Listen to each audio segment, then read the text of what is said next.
Good morning, everyone. I'm going to ride around the world. I'm Mick Claridge, and I'm going to ride around the world on my bike. My son, he gave me advice at the start of this ride, and he looked at me and just said, "Dad, don't be a moron." Let me do my animal signal to gain their respect.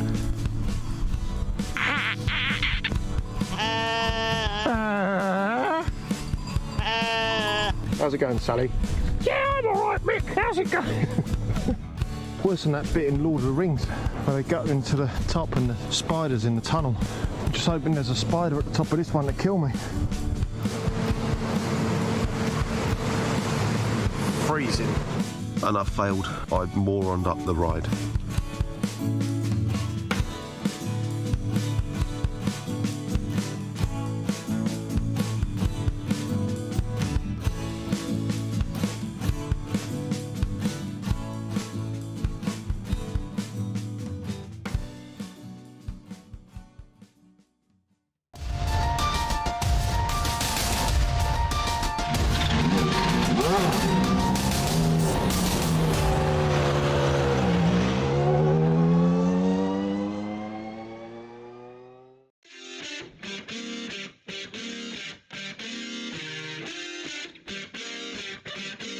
Three very impressive regions after a season of 14 versatile and pretty much back-breaking races. It all comes down to this final get-together on three final disciplines.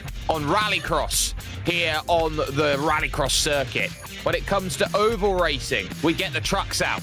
And when it comes to road oval racing, we'll be getting out the Cadillacs to finish off the majors for 2022. This is the playoffs, and this means that three regions combine, and there will only be one winner at the end of it all, and you can catch it all here on the Global SimRacing channel. Good morning, good afternoon, good evening, race fans around the world. My name is Jake Sperry. Joined alongside me today is Joey Atterbury. Ryan Bauer is on the cameras for us today, provided by the legendary Dougie Beard, as we set our play in motion tonight here from probably the most famous place in all of American motorsport. Some say that that's Daytona. Others may argue differently. In endurance, they talk Sebring. They talk about so many amazing, great places. Joey, there is no place better than the Charlotte Motor Speedway, and especially in the last 5 years, for do it absolutely all. I think you're right. You know, the Charlotte complex is home to NASCAR.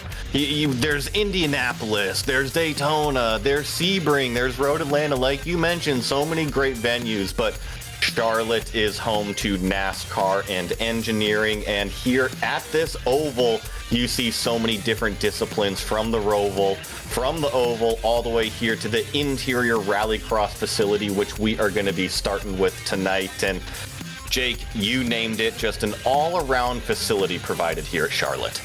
It is an all-around facility, and it has all-around racing to go forward with it. It's worth talking about how this is going to work tonight. So we've got ourselves event 1 of 3 of our playoffs. We are playing in rallycross, so we've got the dirt out. We've got the VW Beetle Light as our rallycross car of choice, and the game is as follows. All drivers in the session will be split into 6-lap heats where they must perform a joker lap. The top 2 from each heat will advance to the main event. For those drivers who do not qualify, they will be put into a LCQ, or a lowest qualifier, which gives them a consolation chance to get themselves back through. Once again, that is also a 6-lap race with 1 joker lap, the winner of which advances over to the final. That final race is a 10-lap shootout. 1 joker still required on the table, but all of that to play for.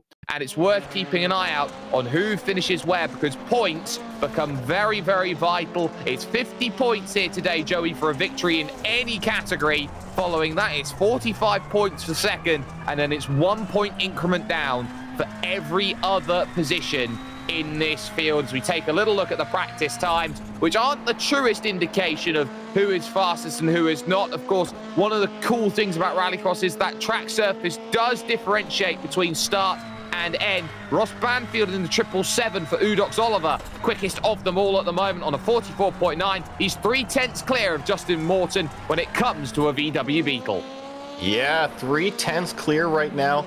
One thing that I'm really going to be interested to see tonight, not only the different surfaces that we're starting here with the Rallycross track, but the different types of racing. In road racing, you have to be patient and hit your marks every lap.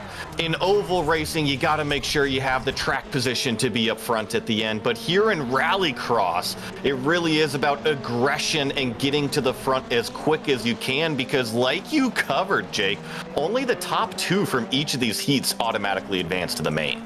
And with such small lap time as well as small lap count, it's going to mean that moves and overtaking is at a premium here today in this opening race. We've just seen Nathan Dowd move fastest in the 147 outfit, going to the top on a 44.7. So that are really, really good times. He tests out this Joker section. Now, the Joker, for those who haven't seen Rallycross before, is effectively a long lap penalty here at the Charlotte Motor Speedway. You have to take a portion of the lap that is slightly longer than the rest. You can take it on any lap that you like, but you must take one, as Ross Banfield immediately puts a second on the rest of the field to say, no, I am fastest overall of everyone. But that long lap penalty, Joey, that's going to be key. There is tactics on when you decide to take it. There are also tactics based on position on when the right time in game theory is to take a Joker lap.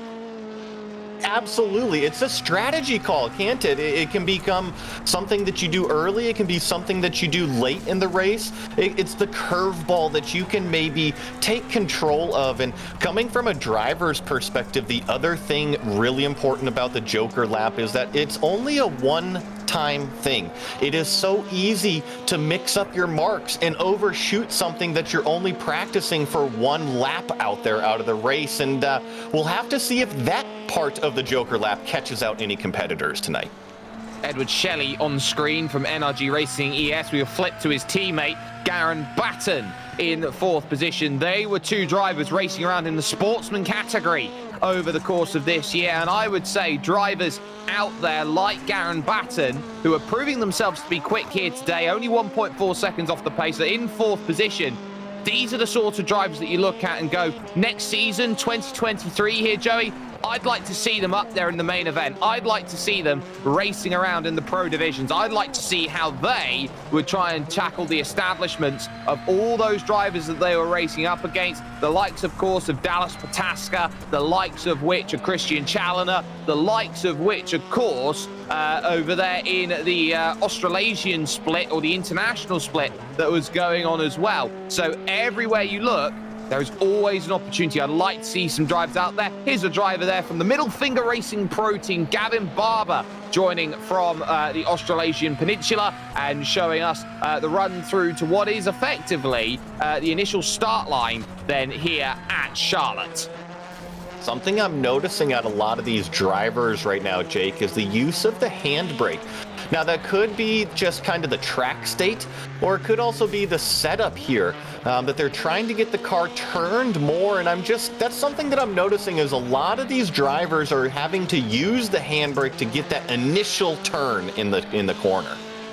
Yes, they want to try and get as much bite, throw the car sideways, get the car pointed to straight as quickly as possible, and then that allows them to put the power down just a little bit quicker and gives them the opportunity to get that going all over again. Drivers will be searching for that around their laps, just making sure that they've got everything nicely sorted, and a little flick out sideways from Gavin Barber will just prove that out overall. Again, we can't really tell too much from these practice times, but when it comes to qualifying, which will be coming up in under 2 minutes, they'll have 5 minutes to go and set the lap time. They also get 3 laps to go and set that lap time, Joey, and that's going to be crucial. Gearing up the laps, one after another, because this is the sort of place where you do need to put a good lap down in your opening 2 to give yourself a chance to say, hey, can be a little bit safer on lap 3, or hey, if we didn't get quite what they wanted, we've got to absolutely go for it.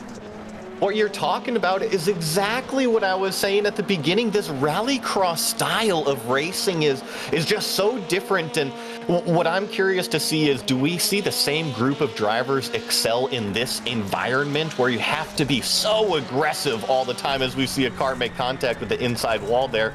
Or do we see some drivers excel in other types of racing later in the event that they might struggle with here at the rallycross venue? There's Lynn Clinchlow, who has been a very, very integral part of the major series, making his run through the middle sector now of the lap, looking to try and gear up, find the big right-hander here. This long, sweeping hairpin, trying to put as much down early. You get that transition as well from dirt back to asphalt, and that is also a property that they'll be dealing with. They have tyres which work fantastically on the dirt, but also when they're dealing with themselves on the tarmac, because they've got big chunky tyres that are there built for dirt, as we're just about to come to the end of practice here, Joey, they also have a car that does not necessarily want to respond on the tarmac. There is a difference between setting up this car for dirt and setting up this car for tarmac. There is a difference, and thankfully, though, here in the sim, they play pretty nicely. Coupled with that all-wheel drive and a lot of horsepower, they're a ton of fun to drive. Oh, they really are, and I know, especially when they first came out, just how everyone was looking at Rallycross and thought, hey, this is really, really cool. Let's get ourselves in on it and start racing. Qualifying, then, is about to bring itself then to a start. 5 minutes on the clock to set the lap times necessary. See who will go into what heat. Now, one of the keys on setting a great qualifying time overall, Joey, is that they will evenly split each group. As we take a look at the track temperature, it's hot. It's 107 degrees Fahrenheit here today, which means that it is going to be a sweltering track temperature. The other thing they'll be talking about is if you're first, you're in heat 1, second, you're in heat 2, third, you're in heat 3, etc., for how many heats there are. And so you don't get this gaggle of quick drivers going the quick heat. So it does give that even spread and say, hey, this is exactly what we've got and exactly what we're capable of doing today. It's that roll of the dice. Get out there and turn your fastest laps as soon as you can, because that's what gives you the best position here in Rallycross. You want to be at the top of the sheet. Doesn't matter if it's at the end. It needs to happen at the beginning, because that's what puts your foot down on the competition and says, hey, I'm here to win every single time I go out on the racetrack. 45.8 from Garen Batten, immediately beaten by a mile by Nathan Dowd, who has a 43.9 in the book. So he's doing well. Here's Nick Kuhn for the Dog Bear Red, really struggling on the dirt section, getting stuck going through this part of the track. Worth pointing out, Joey, it's a fixed setup that they're going to be trying to work with here. So they're effectively all in the same boat, trying to struggle to work out what makes this thing tick.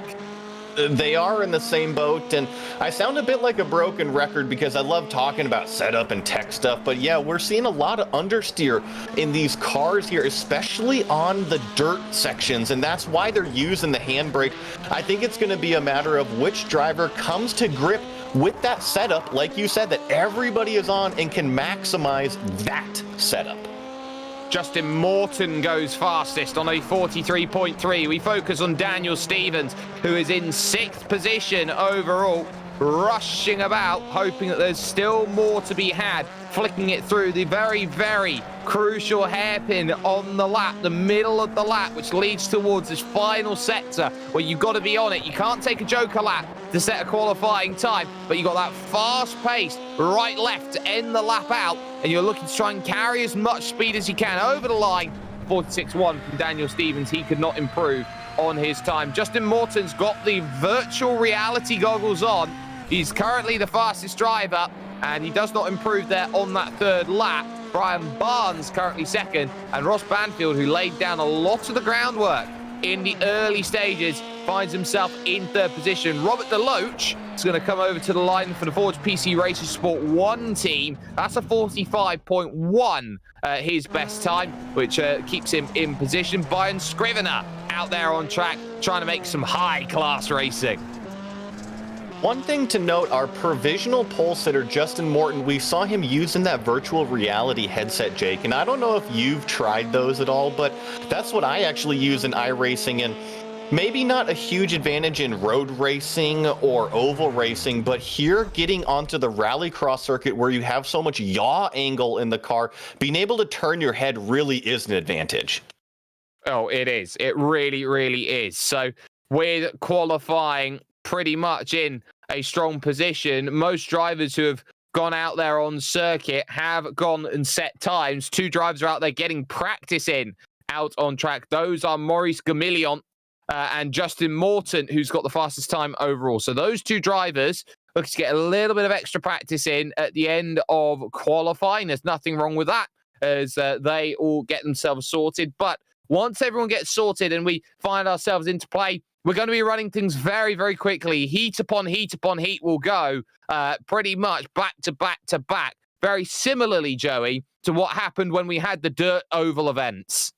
Yeah, very similar. They, like you said, it's just going to be nonstop action. Only about, maybe a minute between the checkered flag and everybody finishing towards the next heat. And looking at this grid, it looks like we got 24 drivers total lined up. We'll have to take a look at how many heats that is, but we've got a lot of racing, plus an LCQ, plus a main with these rallycross cars.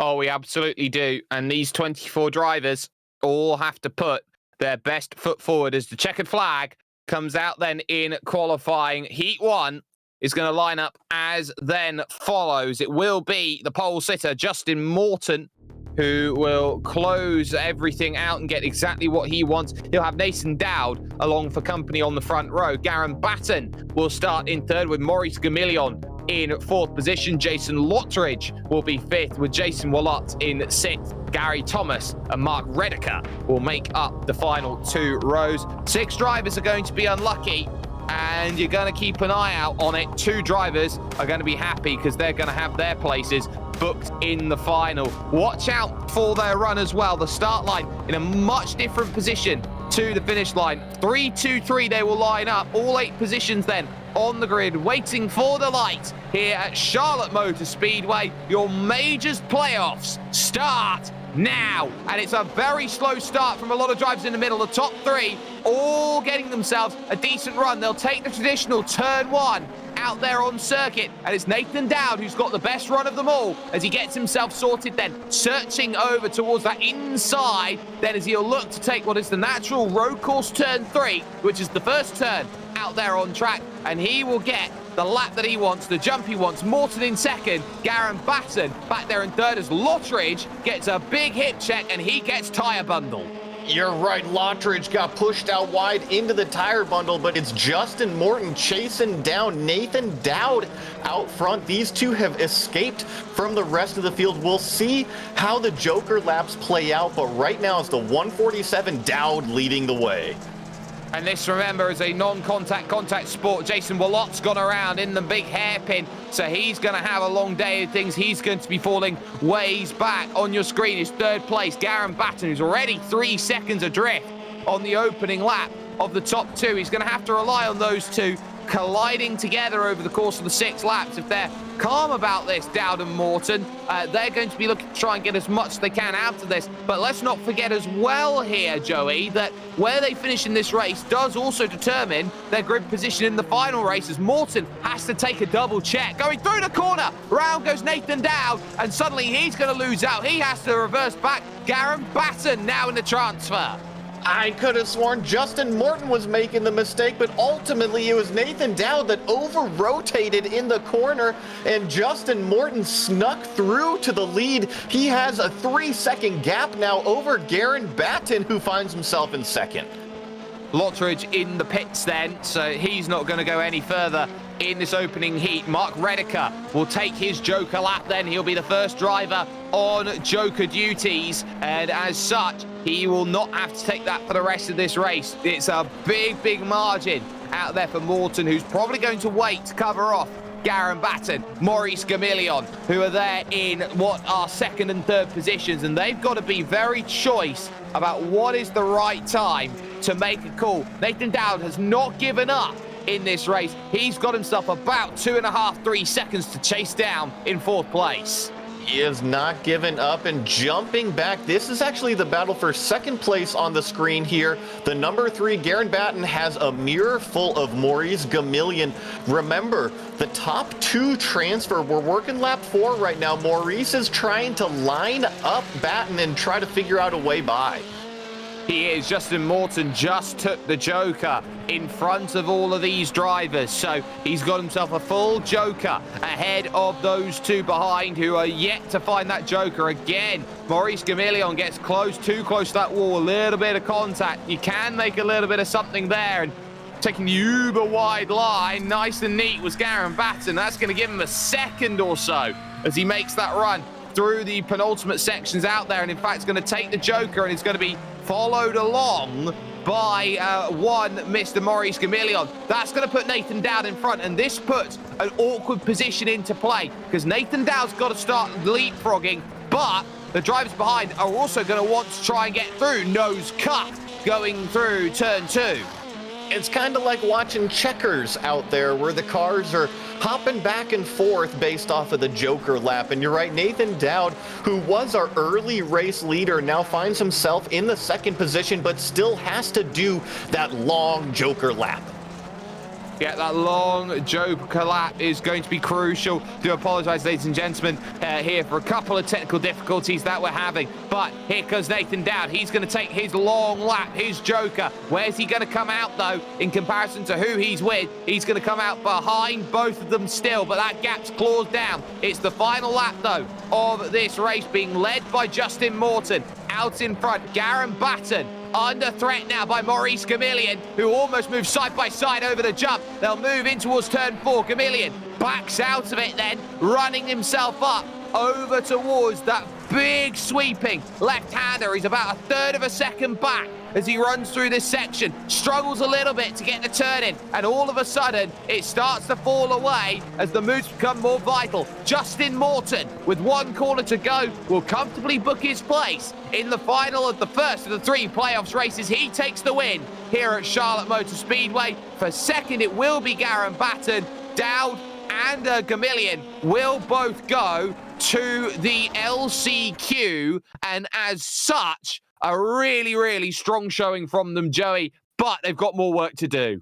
They do have more work to do. I actually want to give props to Maurice Gamillion because he actually had it side by side with Garen Batten and backed out of a move that he probably would have taken them both out.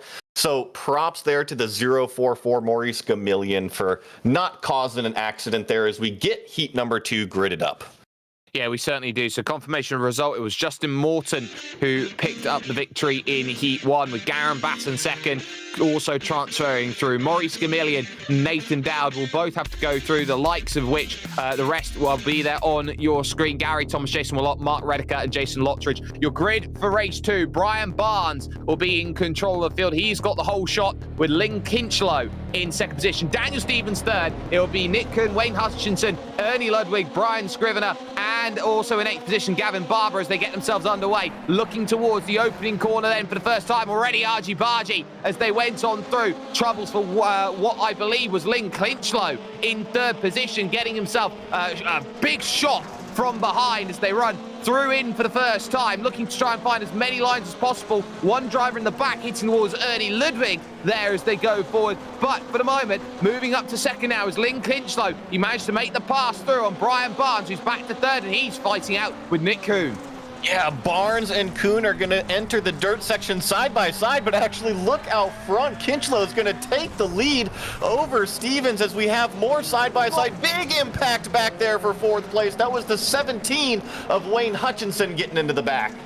Yeah, Wayne Hutchinson then making contact in the dog bear car with the other dog bear car of Nick Kuhn. Rule 1 of sim racing, ladies and gentlemen, do not hit your teammate. And rule 2 is you say it louder. Still though, it gives Lynn Kinchlow the lead of this race. Brian Barnes 2nd, Daniel Stevens currently in third for Middle Finger Racing. They are third and fourth with Gavin Barber currently in fourth position right now. Brian Barnes would like to be up at the front. He'd like to take that position away to lead this second heat outright, and he searches for that inside. The one caveat is he's on the wrong side of the road. This next section he turns in. The top two make contact. Kinchlow stays in the middle. Daniel Stevens gets contact through into second, then is going to jump Gavin Barber, and Nick Kuhn makes more contact with Daniel Stevens. It's suddenly a kaleidoscope of troubles in the back, and now we've got massive gaps.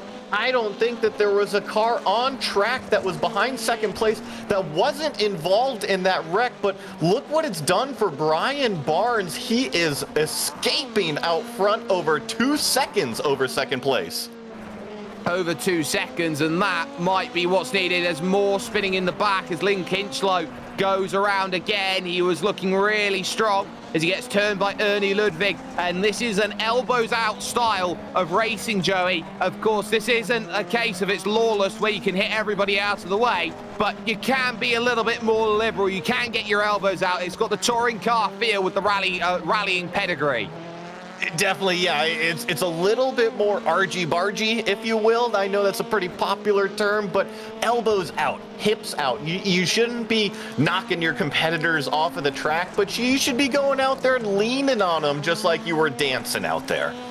Nick Kuhn sets the fastest lap then with 3 laps to go. Round will go Gavin Barber from third position, and suddenly Wayne Hutchinson moves up then into third. Barber started dead last in this field, was up into a transfer spot of second place, but now it puts Nick Kuhn firmly in second in the number 2 car, and Wayne Hutchinson now will have to try and bridge that gap back down. Drivers still need to take their jokers. Brian Barnes already has. Nick Kuhn will take his joker right now, and it's a fast joker. You've got to get it slowed for the 90-degree right-hander. You're right, he charged in there pretty hard, got a big handful of understeer, and here you're going to see him actually have to battle it out with the 17 of Hutchinson on track, and I think that he actually lost a little bit of time, and now he finds himself behind Hutchinson. Oh, he's got to be careful there. He nearly lost the back end and found the barriers on the inside. Dog Bear versus Dog Bear as they now run up once again to the sweeping left-hander out there on track. Brian Barnes is gone. They're not going to focus on him. They're going to focus about these two drivers, thinking that they've got a chance here of putting something magical together here on lap 5 of 6. Will Wayne Hutchinson decide now is the time to joker? Yes, he will. So he will give away the race lead, or the second place position, the final transfer at this point in time. He needs a mistake to appear on the final lap of this race, being led comfortably by Brian Barnes. Barnes out front, almost 10 seconds in front of our second place runner, Nick Kuhn. And I think that Nick's always, he brushes the tire barrier after the jump. This could provide damage and allow Hutchinson to close the gap. Not only Hutchinson closing the gap, Brian Barnes has found the wall as well on this final lap. So he had such a big lead, 9.5 seconds starting this final lap, that he's going to get away with it here. Brian Barnes will have a massive sigh of relief. They don't ask you how you win a race, they ask you how many races you win. He's going to take heat 2 and book his place, and he'll be joined by the number 2 of Nick Kuhn in the final. Wayne Hutchinson and co are all going to have to go through the consolations to get there. Victory for Brian Barnes. Victory for Brian Barnes, advancement for Nick Kuhn as well. There we see the Brian Barnes machine as we're going to get the next heat already gridded up onto the racetrack.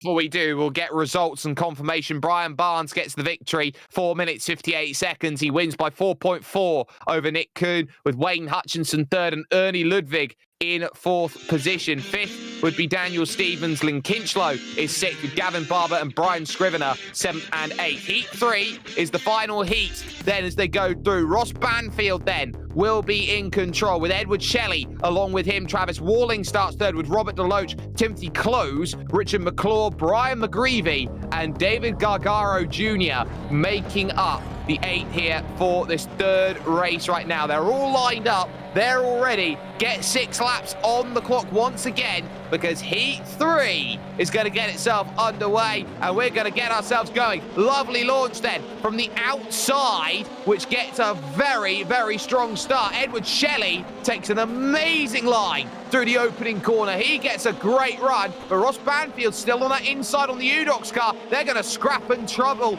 all the way through this next section. Banfield gets himself clear. Shelley in second. Travis Walling currently in third, but wide goes Banfield, and back through goes Ed Shelley into the race lead.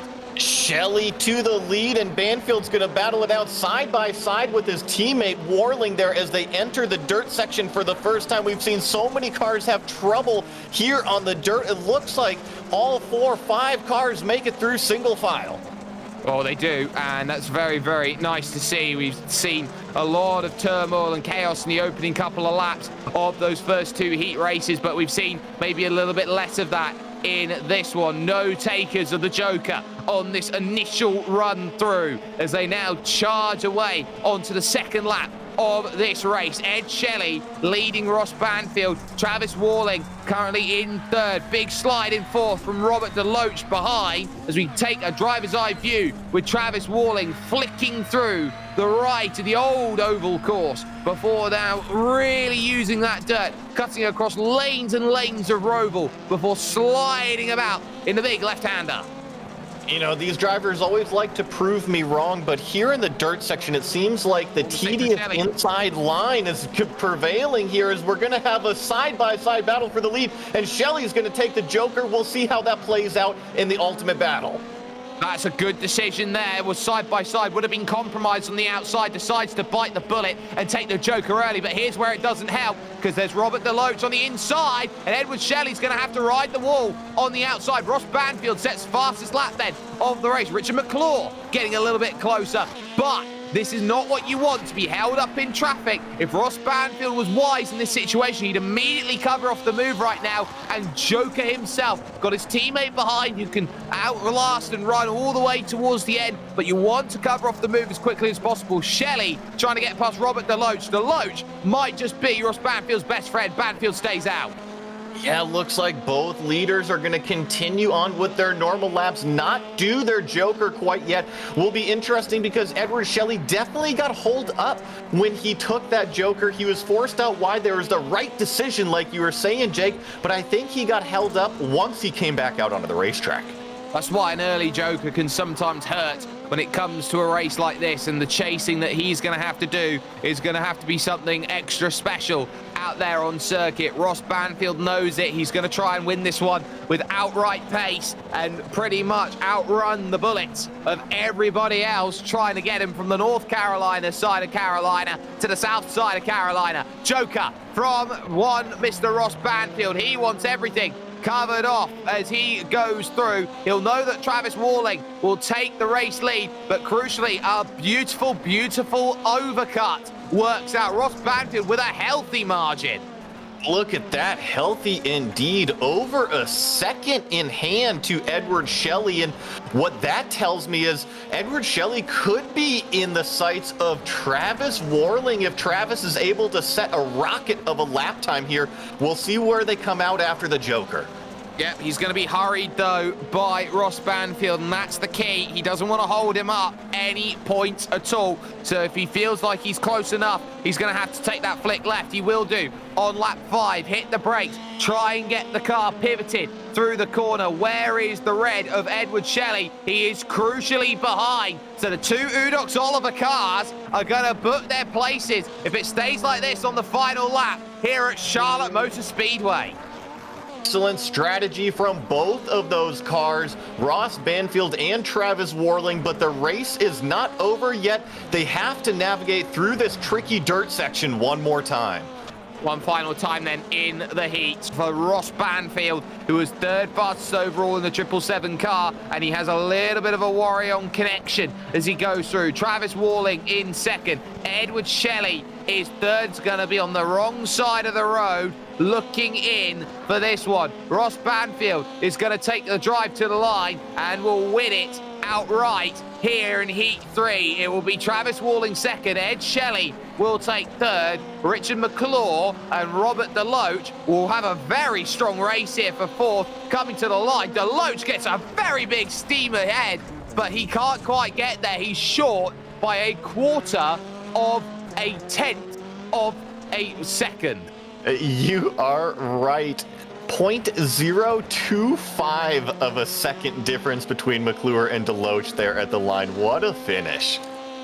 What a finish indeed. So confirmation of result then. Ross Banfield picks up the victory ahead of Travis Walling and Edward Shelley in third. It'll be Richard McClure in fourth with Robert DeLoach fifth, Brian McGreevy sixth, David Gargaro Jr. in seventh, and Timothy Klaus rounds out the top eight. We will now move over to the C main out there. So 9 drivers here and 1 driver is moving up then to the B main. So Maurice Gamilion is going to be on the front with Edward Shelley and Ernie Ludwig. Gary Thomas is fourth, Robert DeLoach fifth, Lynn Kinchlow in sixth, Mark Rediker seventh, David Gargaro Jr. in eighth, and Brian Scrivener is ninth. This is a hugely stacked field, and a lot of drivers here are going to be leaving this first race very, very disappointed. There is 1 spot up for grabs over in the B main, and you've got to put your place. There's a jump start on this one, creeping forward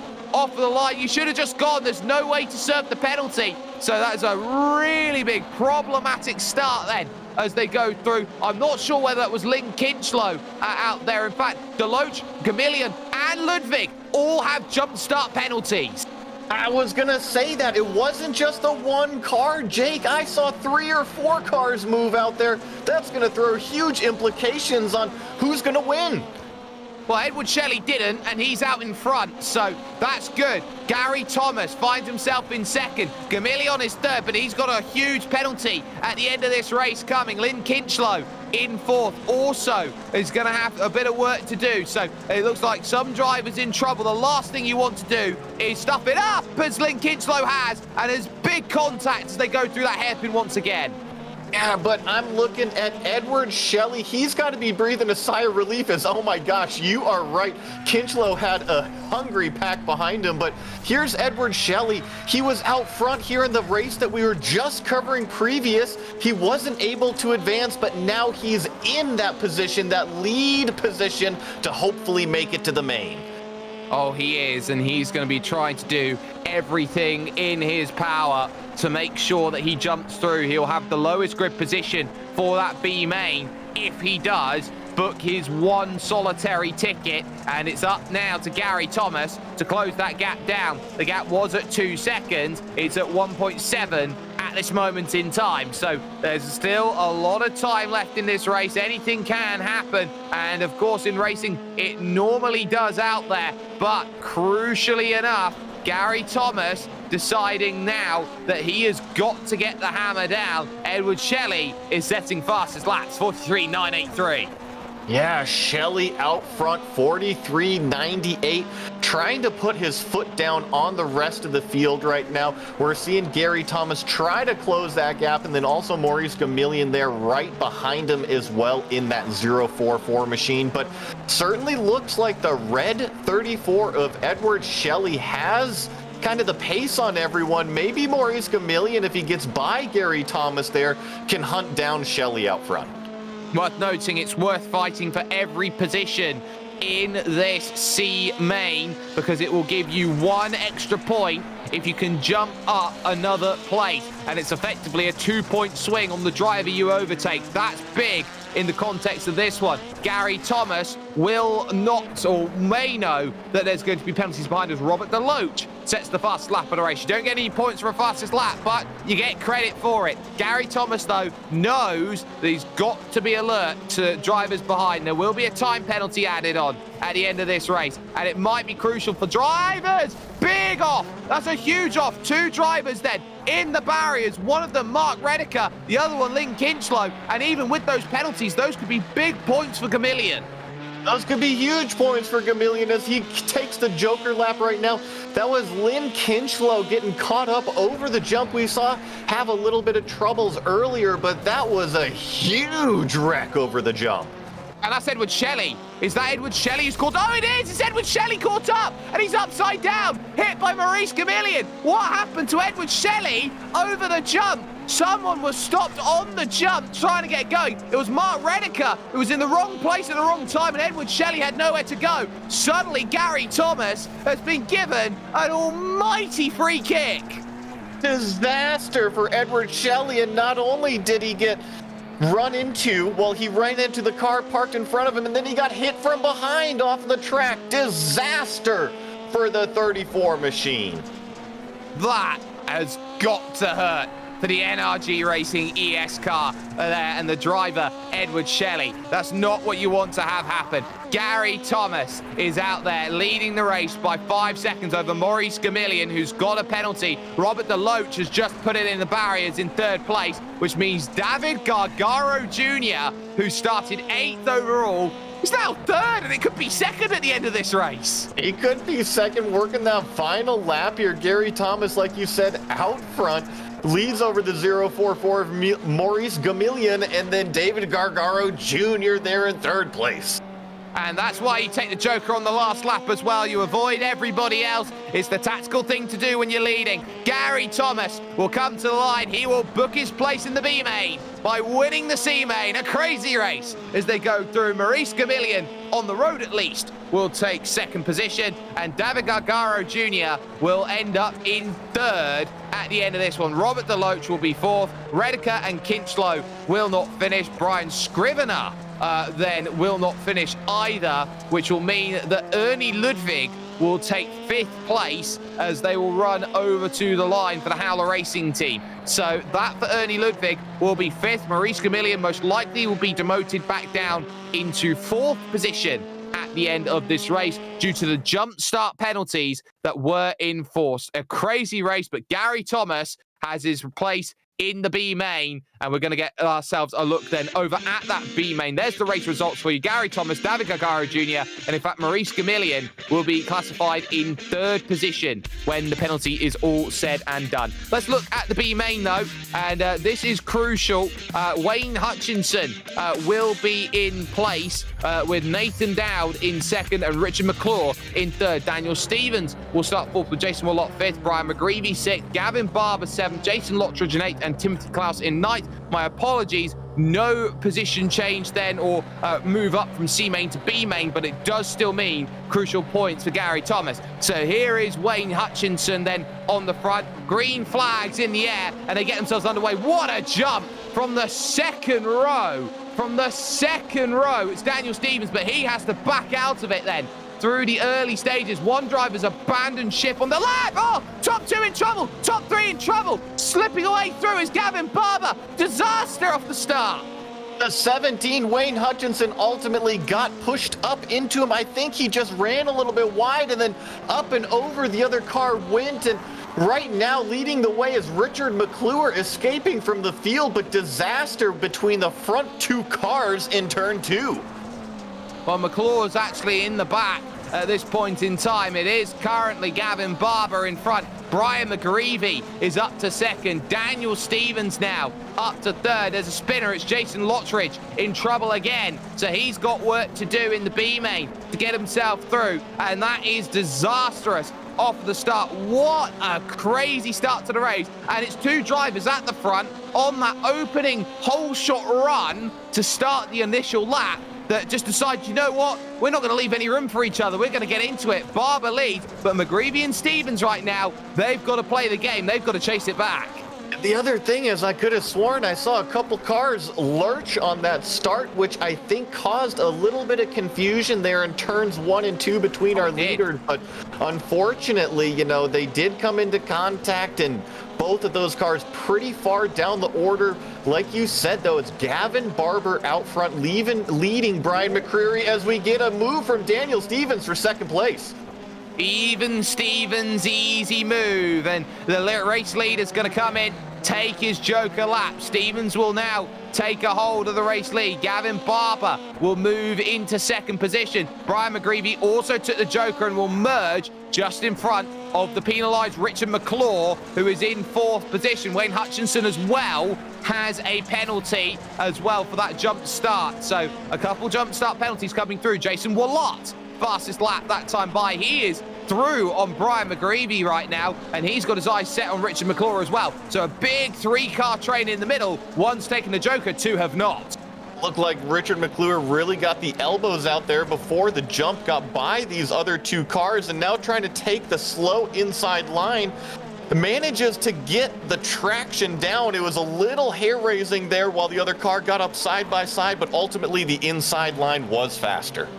The inside line was indeed faster, and for Daniel Stevens, he's still yet to take his Joker. Lap 4 of 6, so 3 laps to go. Here at the Charlotte Motor Speedway, we're playing with rallycross cars in the playoffs. It's the first of 3 races, so to speak, in the playoff series from rallycross. We'll be heading ovals. We'll be getting rid of the dirt entirely and getting ourselves in with some nice racing. So there is still a long way to go yet in terms of crowning an overall victor of the playoffs. But at least right now, it is set in Daniel Stevens' hands. He just takes his Joker, you see in the top of your screen. And as such, he will most likely hand that race lead back to Gavin Barber, who took it at turn 2 of this initial race. Yeah, looks like the race lead will go back to Gavin Barber, but this is quite a battle on your screen right here. That's Brian McCreevy that we were watching, battling it out with Richard McClure. And yes, Gavin Barber leads the way after he successfully completed the Joker. There's Jason Willott just in front, who is going to try and hold on. Stevens is in the wall in front of them. He's going to have to get out of the way, and they all junk up trying to avoid it. Somehow, through the middle of everybody goes Richard McClure. So McClure jumps through. Willott and McGreevy had to get into each other to stop it. And also through, don't count him out, Timothy Klaus. Chaos on the racetrack. It seems like when one domino falls in this rallycross circuit, all the other cars are attracted to it. It's like they got magnets in the bumper, Jake. It certainly does seem that way. And race leader's gone around. Gavin Barber's just spun the car, and he's in trouble. Is this going to give Richard McClure the race lead? He's going to, yes, it is. McClure's going to be in the race lead, but McClure's got a time penalty. McGreevy gets boxed as they come up over the jump because he's got no pace. That's going to bring Timothy Klaus to the outside trying to make the move, and Klaus can't get there. So all of a sudden, it is McClure from Gavin Barber, but Gavin Barber should still get there because of the penalty Richard McClure's got to serve. So this is going to come down to who's going to get what. No, he's gone. Oh no, Barber's gone on the final lap. Stevens is junked up in it. Also junked up in it then is going to be Jason Willott. So all of a sudden, it is going to be McClure who's going to take it on track. But I think the win's going to go to Brian McGreevy just behind. Second position's going to turn into a win. Brian McGreevy will cross the line second. Klaus will take third. And Wayne Hutchinson's also got a penalty, but he crosses the line in the end, 4th position. We'll have to wait for confirmation once the race is score complete and every driver is across the line. But I think, yes, Brian McGreevy, Timothy Klaus, Jason Willott, your top 3. Let's get a look at it overall, because that is an incredible rallycross race. And that ultimately ends up in the hands of Brian McGreevy. Oh my goodness. So Brian McGreevy takes that one outright with Timothy Klaus second and Jason Willott third. Daniel Stevens will be 4th. Gavin Barber in 5th. Then it's Richard McClure, Jason Lottridge, Wayne Hutchinson, and Nathan Dowd. It's a 16-car field for the finish. Justin Morton is going to be out there, and they have 5 minutes of warm-up to get themselves sorted. So that has pretty much decided who is where in the 16-car feature to get things sorted. So how crazy can it get, Joey Atterbury? Jake, I'm over here with my head in my hands, my jaw on the ground, because it seemed like each one of these heats had a little bit of something, and it culminated there in that final C main. Oh my gosh, I don't think I've seen as many different things happening on the racetrack at once as we just did there in the last 6 laps. Well, we're almost going to double the machinery out there, which is going to be big. And on top of that, you got the quick of the quick up at the front. Morton, Barnes, Banfield, Garen Batten's found his way up there. this is going to be a rather huge race where each driver who is trying to put their best foot forward knows that it is a very, very tight turn one that they will not experience for the first time tonight. They won't experience even for the last time tonight. They know just how difficult that turn one is. Not only the turn one, but turn two, where it really starts to funnel with the walls on both sides. Remember that last heat race? That caught out the front two competitors, and I know that we got the fast guys up at the front, but one thing has remained consistent throughout all of these races is that as soon as the competitors hit the dirt, chaos just unfolds. Cars run wide, cars try to sneak up the middle, and cars over-rotate based on how long they're holding the e-brake. And now with 16 of them on track, we'll see how long we can keep it clean, because it'll be exciting no matter what. So the top two from the initial heat all booked their places, and they booked their places 1, 2, 3, 4, and 5, 6. Subsequently, C main and B mains as consolations, the top 5 would all book themselves a place through in towards that final. So for Gary Thomas, Brian McGreevy, David Gargaro Jr., Timothy Klaus, Maurice Gamillion, Jason Willott, Robert DeLoach, Daniel Stevens, Ernie Ludwig, and Gavin Barber in P16, they have all booked their place in this session, and this is probably the most chaotic. Anything can happen. There are some big casualties that haven't made their way through, and those big casualties here, at least in the opening stages, we thought would be challenging for the overall playoffs title here today. Sort of almost as much of an upset as Targate's USC today, Joey, is the likes of Lynn Kinchlow, Wayne Hutchinson, and Edward Shelley.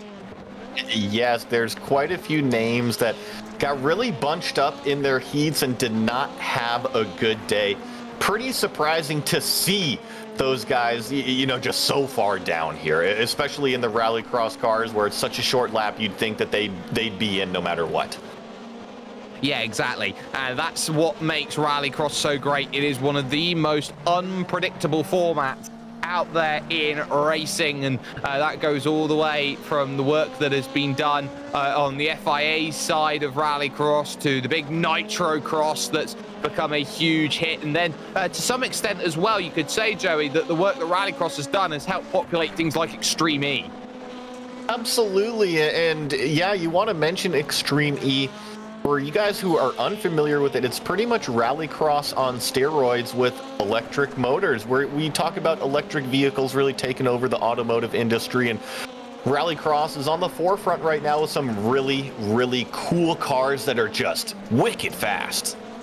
Oh, they are wicked fast, and I tell you what, it is amazing to see how much a car can push its potential and how versatile it can be in terms of conditioning. But we are reaching the final 15 seconds here of the warm-up. We will have ourselves a 10-lap race to decide who will get maximum points out of this opening race. It is 50 points for a race win, and this race is for all the marbles on the boards. Let us go to racing then at Charlotte Motor Speedway here. It is rallycross of the highest variety, and it is Justin Morton who will have the grid then on the pole position. We'll have Brian Barnes for company alongside. Ross Banfield and Garen Batten will be on row 2 with Nick Kuhn and Travis Walling, Gary Thomas, Brian McGreevy, David Gargaro Jr., Timothy Klaus, Maurice Gamillion, Jason Willott, Robert DeLoach, Daniel Stevens, Ernie Ludwig,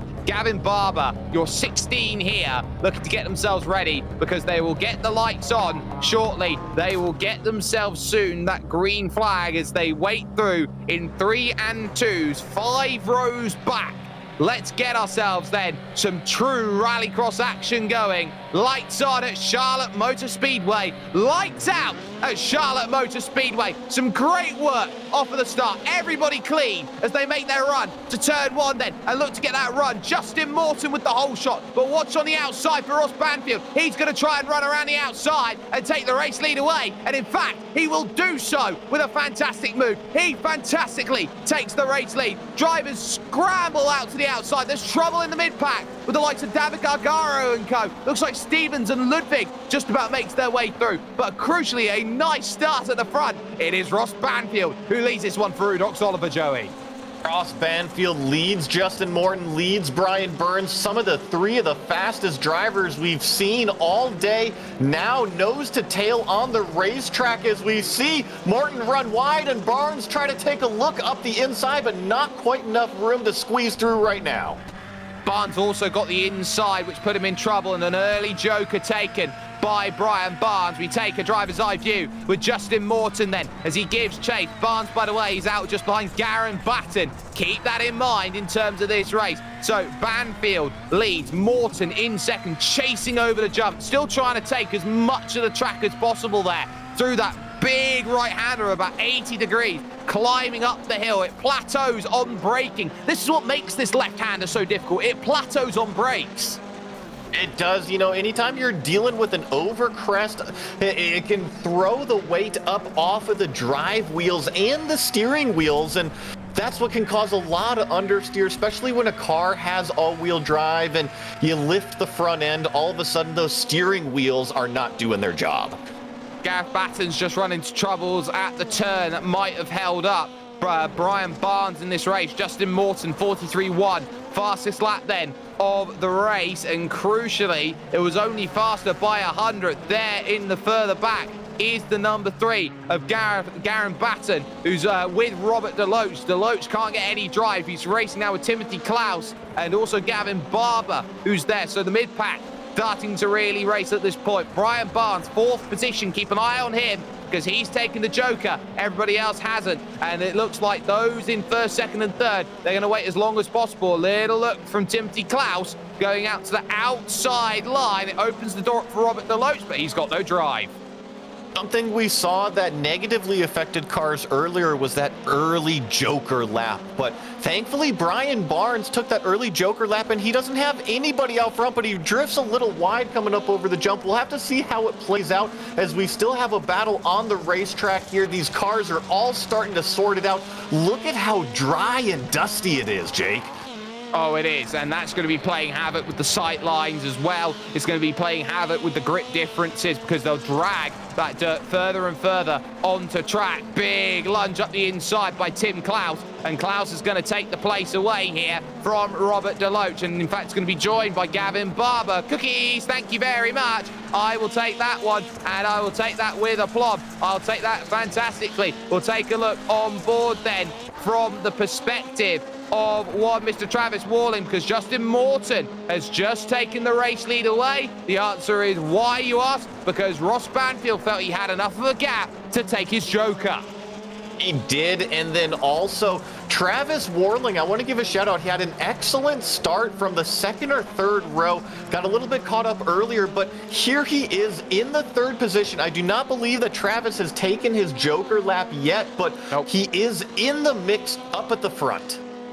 Crucially, Justin Morton just took his, and he's got so much work to do to chase down Banfield, who made that gap, trying to pass down the lap traffic of Daniel Stevens. And Stevens will be racing a lap down. Even though he's a lap down, try and score points. And those are important points. Every point means something here in this major series playoff. There's an extra 5 points at stake for a victory. Justin Morton now still there in 3rd. He's trying to find a way through, and he's going to see hitting the wall in front. Travis Walling, that's going to be no good. Jason Wallot over the radio wasn't a happy character about a good minute ago, so he knows that he's had a very, very frustrating time with things. He doesn't like it out here, but at least for the moment, your top 3 are pretty much as they are until Travis Walling decides it's time to come in and take a joker.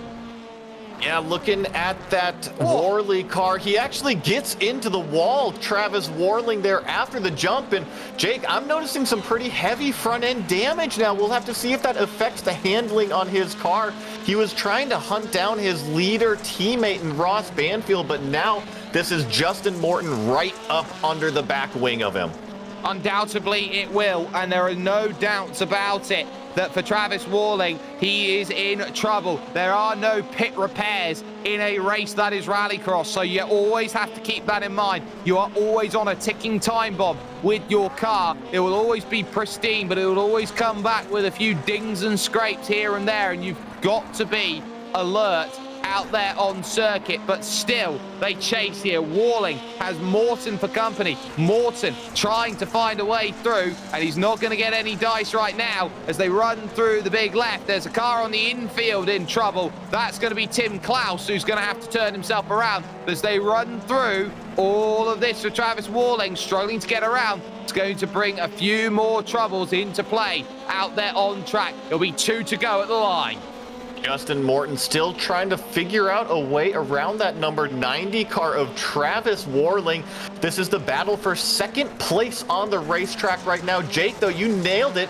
2 laps to go. Time is running out for Justin Morton.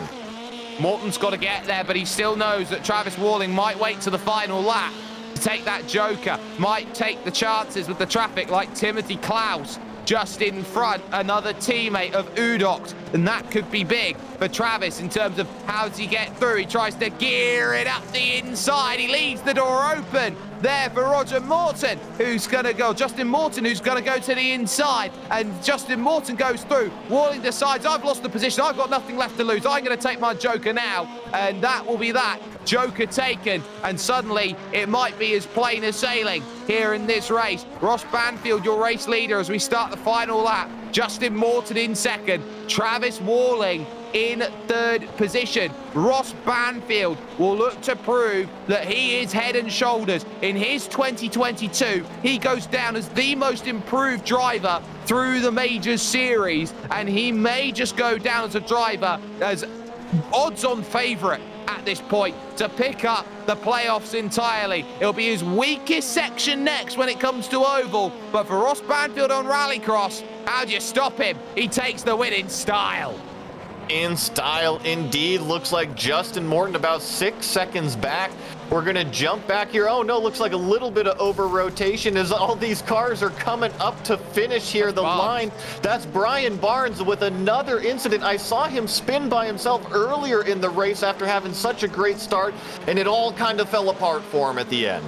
Gavin Barber's going to steal 2 on the final lap. Robert Deloach had nothing for it. Maurice Gamillion can't do anything either. He will get 8th place at the end. Gavin Barber started 16th, and he's going to get 6th place point. That is big. The last finisher will be Ernie Ludwig coming to the line, and that will bring everyone then to a close from the Charlotte Motor Speedway here for this first of 3 races that we have got going forward here tonight from what is your Majors Series playoff. We're going to take a look at results first and foremost, though, because Ross Banfield is going to pick it up. He does so in 7 minutes, 26 seconds. He wins by 6 seconds over Justin Morton, with Travis Worling finishing off in third. Nick Kuhn had a quiet race in fourth, but those are big points in fourth place, with Garen Batten fifth and Gavin Barber in 6th position. Robert Deloach will finish in 7th, with Maurice Gamillion in 8th, Brian Barnes 9th, and Ernie Ludwig will round out the top 10 overall here, Joey. They're in 11th place as Timothy Klaus, followed up by Jason Wallet, 12th. Daniel Stevens, 13th. Brian McGreevy, 14th. David Gargaro Jr., 15th. And Gary Thomas rounding out the 16th place. A shame there on what happened to Gary Thomas over that race, but we are going to step aside for one moment, ladies and gentlemen, when it comes to racing action here with the Global SimRacing channel and the Majors playoffs, because we've got to reset the surface. We're going oval bound next. Stay with us, because it's time to get the trucks.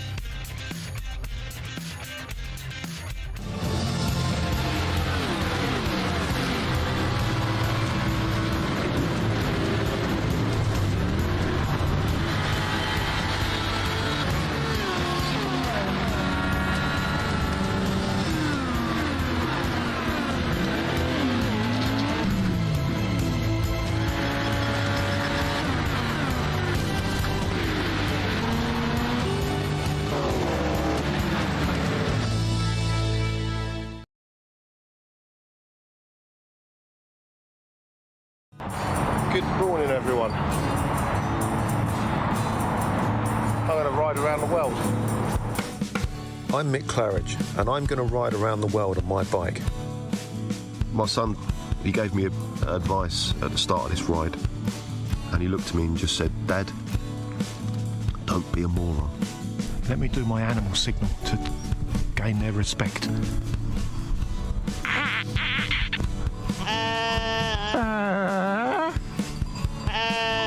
How's it going, Sally? Yeah, I'm alright, Mick. How's it going?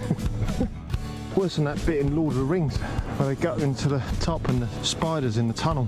I'm just hoping there's a spider at the top of this one to kill me. Freezing. And I failed. I moroned up the ride.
There is some beauty after what was that rallycross. It was Ross Banfield who set the early pace, but it turns here in the Majors playoffs now to oval racing. And to understand a little bit more about what the Charlotte Motor Speedway Oval is all about, let's talk with Joe Peak and the GSRC track guide.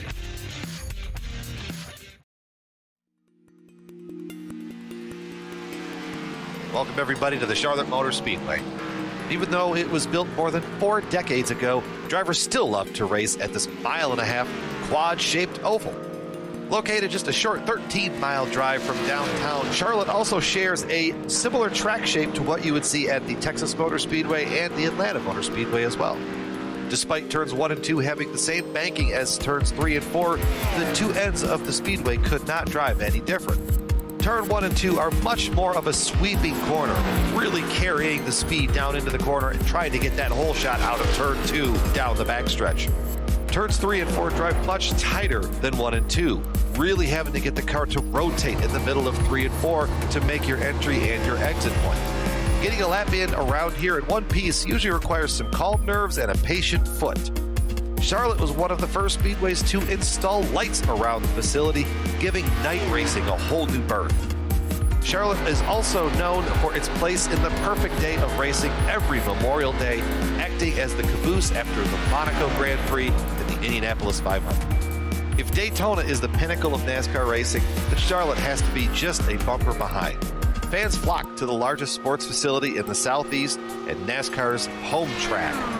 This has been our guide to the Charlotte Motor Speedway. Sit back and enjoy the show.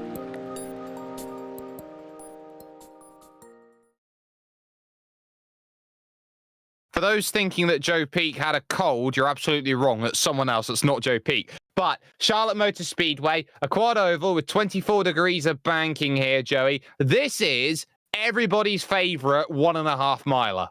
It is everybody's favorite 1.5 miler, and it's right in NASCAR's backyard. Like we saw, 1.5 miles, 24 degrees, got that quad oval. It's actually pretty narrow, but 3 wide is easily doable here at this track.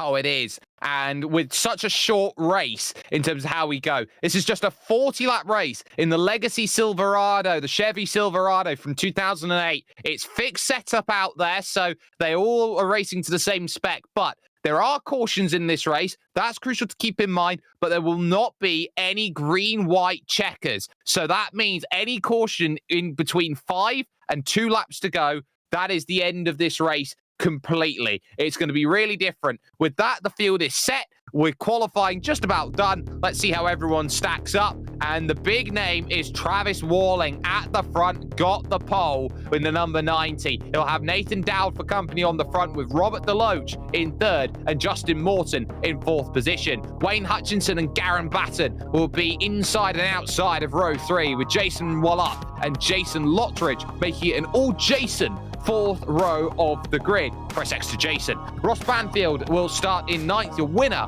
from race number 1 over in the Rallycross, and Daniel Stevens will round out the top 10 here, Joey. In 11th place sits Lynn Kinchlow. Had a few heavy impacts in the Rallycross car, maybe some better luck on the oval. Gavin Barber in 12th place, Brian Scrivener 13th, Ernie Ludwig 14th, and Brian McGreevy will round out the top 15. Maurice Gamillion there in the 20 car, 16th place, followed with Edward Shelley, Richard McClure, Nick Kuhn, and David Gargaro Jr. in the 20th spot. The final 4 drivers then will be Mark Redeker and Gary Thomas, not setting a time, were Brian Barnes and Timothy Klaus. They will go from the back. It's an interesting distance here, 40 laps. Track temperature is 116 degrees Fahrenheit. It is right in the middle of the midday heat as they will go around the iRacing sedan safety car, a nondescript iRacing sedan. But this is effectively going to fall into 2 categories of race. It's one or the other here, Joey.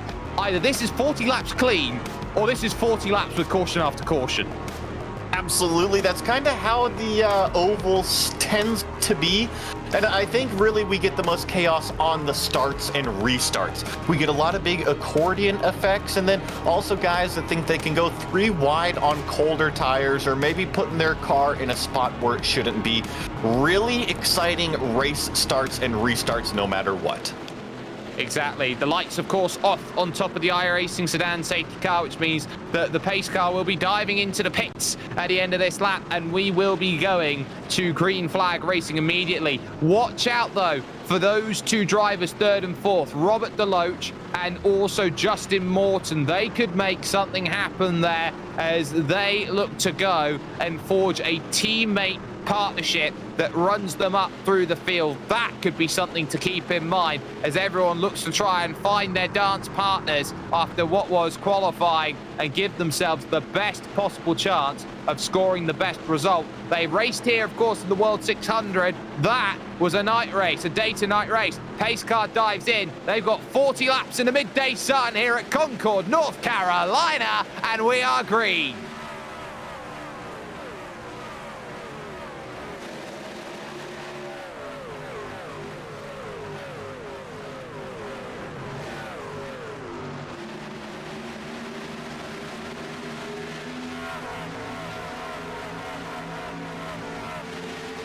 Really clean start as the field works their way into turn 3 finally as all the trucks get up to speed. A little bit of too wide action further back in the pack, maybe for 16th, 17th place, but Jake, this front 15 is what I'm gonna say. Really clean single file. Really clean single file, except for 5th and 6th position. Wayne Hutchinson bullies his way to the low line. Garen Batten's on the wrong side of the road, and all of a sudden, he's got to slot back into line. Jason Wallott trying to get the UDOX Oliver truck down through onto the inside room, having to be given once again up on that top line by Garen Batten, and suddenly he's finding himself freight train. One thing of the old Chevy Silverados is you can see just how much the wake is affecting them here at the oval. You see constantly how crucial it is to get side-by-side racing or to be able to make that happen. It is tough. It can be really tough, and you gotta pick and choose your moments because the air can do all sorts of funny things, especially when you're doing 175 miles an hour inside of a purple truck. My goodness, I love color, and I think that this is a bit like the Fig Newton sticker. It is dangerous inside this car.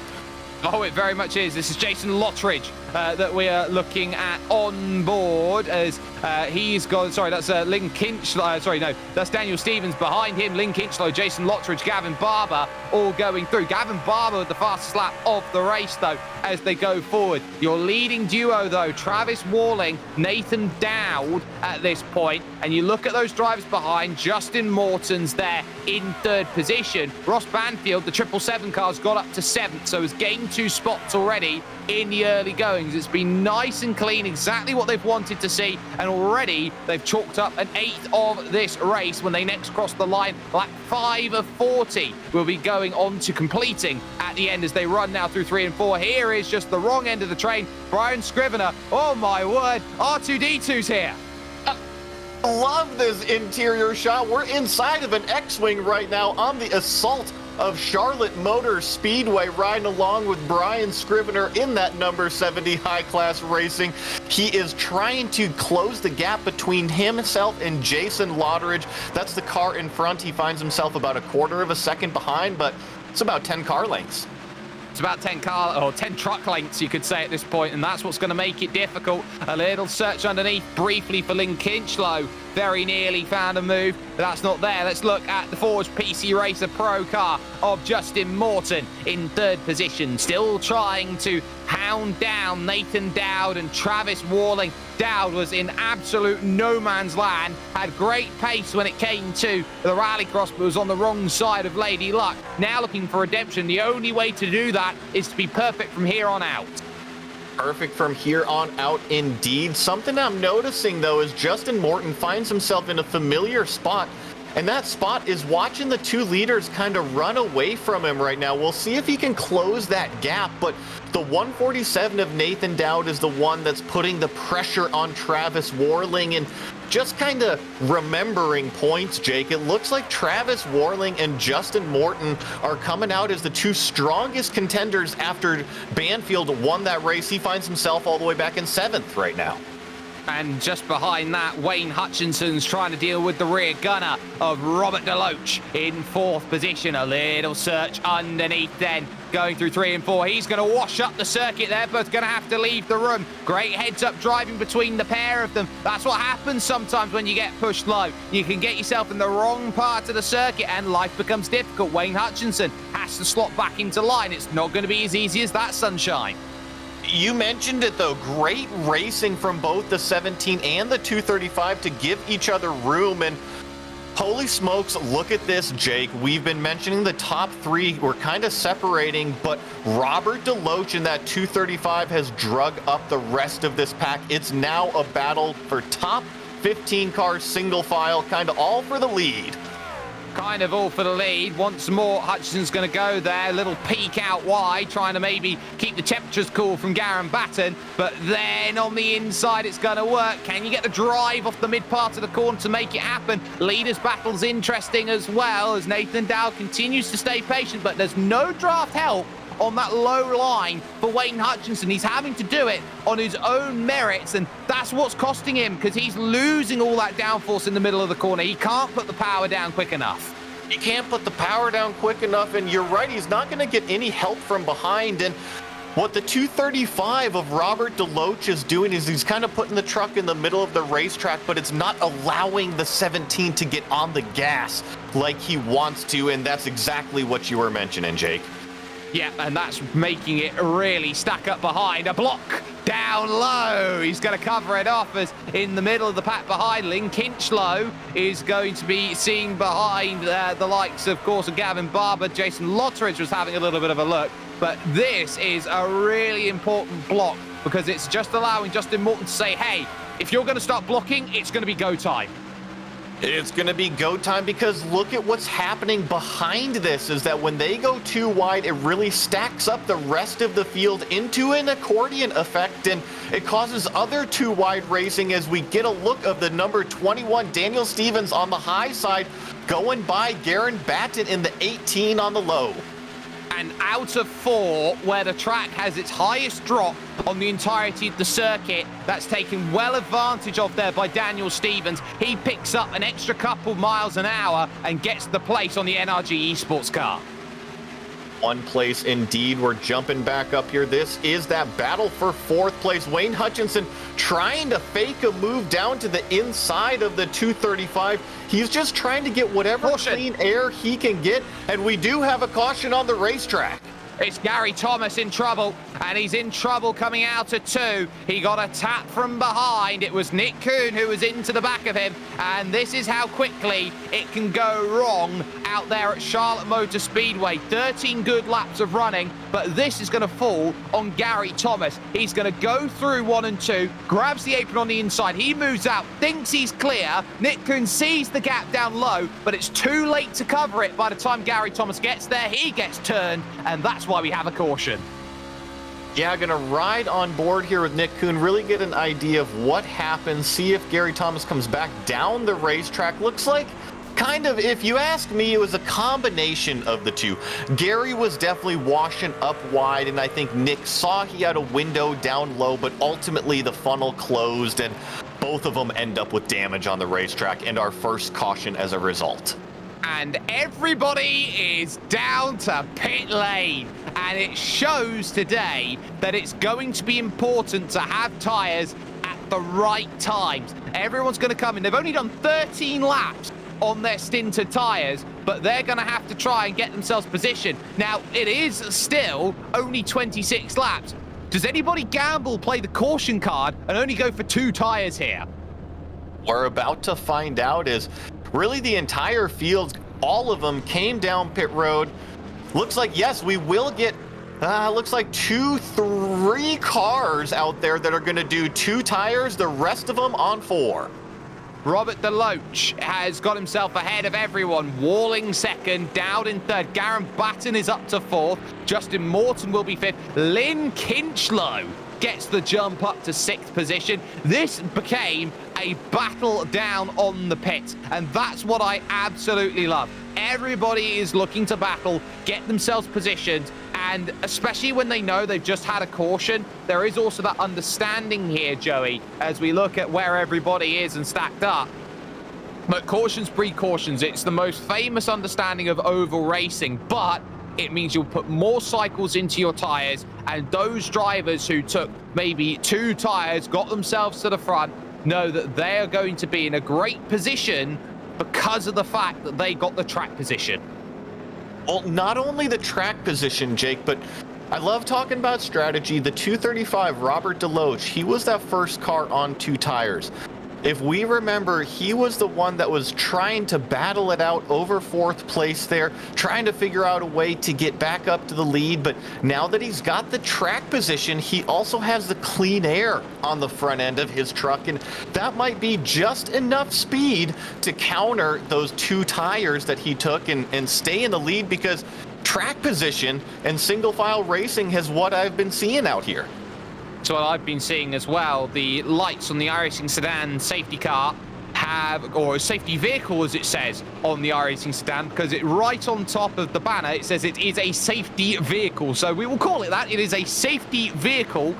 Basically, it's coming down in this lap. We're going to get back to green flag racing, and we will do so on lap 17 here of 40 at the Charlotte Motor Speedway here on the Global SimRacing channel. For those just joining us, this is the Majors Series, this is the playoffs, and this is race 2 of 3. We've had Rallycross, we've got this, of course, the trucks. We're getting the Cadillacs out after this for racing action on the Roval to end up asking who is going to be the playoffs champion come the end. Running through 3 and 4, it will be Robert DeLoach with control of the field. He'll have Travis Walling and Nathan Dowd for company, along with who's going to get a chance to move to the front. Pace car jumps in, there goes the run, and green flag back underway here at Charlotte Motor Speedway. Once again, Jake, I'm seeing a pretty clean restart out of the entire top 5 for the most part. The 235 gets the jump that he needs, and the track position stays with the clean air out front. But for the most part, it looks like single file, as we do have the 147 going to take it underneath the leader in 3 and 4. He's also going to bring Travis Warling in the number 90 machine down underneath the 235 to cross start finish for the first time. New leader, Nathan Dowd. New leader, and a great move as well to get it done. And all of a sudden, stuck on the high side is Robert DeLoach. That's going to bring Travis Warling through on the inside. He gets clear, and suddenly Nathan Dowd will look behind. It's roles reversed from the start of the race, where it was Warling leading and Dowd in second. Well, it's Dowd leading, it's Warling in second now. They're going to trade some laps led here at the front. Lynn Kinchlow has got himself up into 4th position. He's bringing Jason Willott and a whole slew behind. You've got the likes of Ross Banfield in the bit of a race right now. He is looking all around him here right now, because he is way up the high side of the circuit trying to get past Wayne Hutchinson. He's going to have no luck. Gonna have no luck. But Jake, a name that is no longer at the top of the sheet. What happened to Justin Morton? I'm seeing him all the way back in P23. He was one of our front runners and one of our Rallycross contenders. Well, let's take a look. Let's see how it goes wrong for Justin Morton, and he just bogged down. It looked like he had a technical issue, had to pull the car off to the side of the road and then get himself back going again. It's still going on though right now. Jason Willott and Lynn Kinchlow right now for what is 4th position, soon to be 3rd, and suddenly Robert DeLoach, who got the track position, has started to think about, well, what have I done here? All of a sudden I've realized 2 tires doesn't work as a strategy, because I'm just losing time. You're right. You hit the nail on the head. The 2-tire strategy is not working, because look at the gap between DeLoach and Warling. And not only that, but he's got a mirror full of 2 wide racing of Kinchlow and Willott right behind him. They might even make it 3 wide here going into turn 3 to split DeLoach in the middle. Oh, they are, and this could be disastrous. They run through a bit of pinching from up top. comes from Ling Kinchlow, who knows the diameter of his Silverado, and he takes third position with a wonderful overtake. And now he's got work to do because they've hemorrhaged 1.3 seconds to the top two, and they are Gonzville. Check up, into the wall goes Deloach. Deloach in trouble up on the high side. He'll get himself going forward. We stay green here at Charlotte. We got more action on the back straightaway. We got multiple cars turned caution around on the back straightaway. Full course caution. That's Gavin Barber, I believe, in the 25. Finds himself turned around. They were going 3 wide on the racetrack. Sorry to interrupt you, Jake, but one thing after another, It was Deloach into the wall first with a hip check here. You're going to see him go up into the wall, and then this battle will rage on. We're going to see the 25 go 3 wide underneath and ultimately gets turned here with the fender, and more carnage ensues. That is Ross Banfield, the leader at this point in this series. They have one fast repair. It is not the end of the world, but the fact that Ross Banfield had to take a tow, that he was embedded in that wall as he stopped, that means that his chances may have just vanished, and this could legitimately be anybody's heading into Roval Racing with the Cadillacs, and that makes me very, very excited. Nathan Dowd, your race leader, Travis Walling in second, Ling Kinchlow in third, and Jason Willott up into fourth position. And there are questions on who's coming in. Well, Kinchlow's coming in, Nathan Dowd's coming in, but a number of drivers, Hutchinson, Stevens, Willott, and Walling, are gambling on staying out here that we're past the halfway stage of the race. Yeah, Warling, as well as I'm seeing maybe Kuhn out there and Shelley as well. Looks like about 6 cars stayed out on the racetrack. And Jake, we saw the 2-tire strategy not work out for the 235 of Deloach earlier. I would think that with 17 laps to go, that's plenty of time for these 4 fresh tires to really shine. Kinchlow's gone for 2. Everyone else, I believe, has gone out there on 4 tires, 4 fresh boots, and got themselves going again. So we've got 6 on no tires, 1 on 2 tires, and everyone else on 4. We've got a great race after this caution coming up here on the Global Sim Racing channel. This is what the major series is all about, because you never know how it's going to play out come the end of the race. And, of course, we've still got another race to come afterwards. Yes, another race to come afterwards indeed. Looks like we're going to be following the pace car here for one more lap time around. Travis Warling leads the field right now. Jason Willott in second place. Daniel Stevens in third. Wayne Hutchinson in fourth place, and Edward Shelley rounding out the top 5. Jake, something else to note. The first 3 rows are on those used tires, so we won't see those huge jumps probably from the freshies. No, that's going to be very clear. You're going to have to do some work through the field to get yourself through. If your name does happen to be Nathan Dowd, Garen Batten, Gavin Barber, Jason Lottridge, those are the sorts of drivers we're expecting to make some moves. Justin Morton is back there in 15th position. He's done well to recover from the technical issue that he had. That caution pretty much saved his bacon there in terms of his moves through the field. Also worth noting that Gary Thomas got a lucky dog on that last lap around. He's gone from 3 laps down to 2 laps down. If he wants a chance of victory right now here, Joey, he's going to need at least 2 more cautions.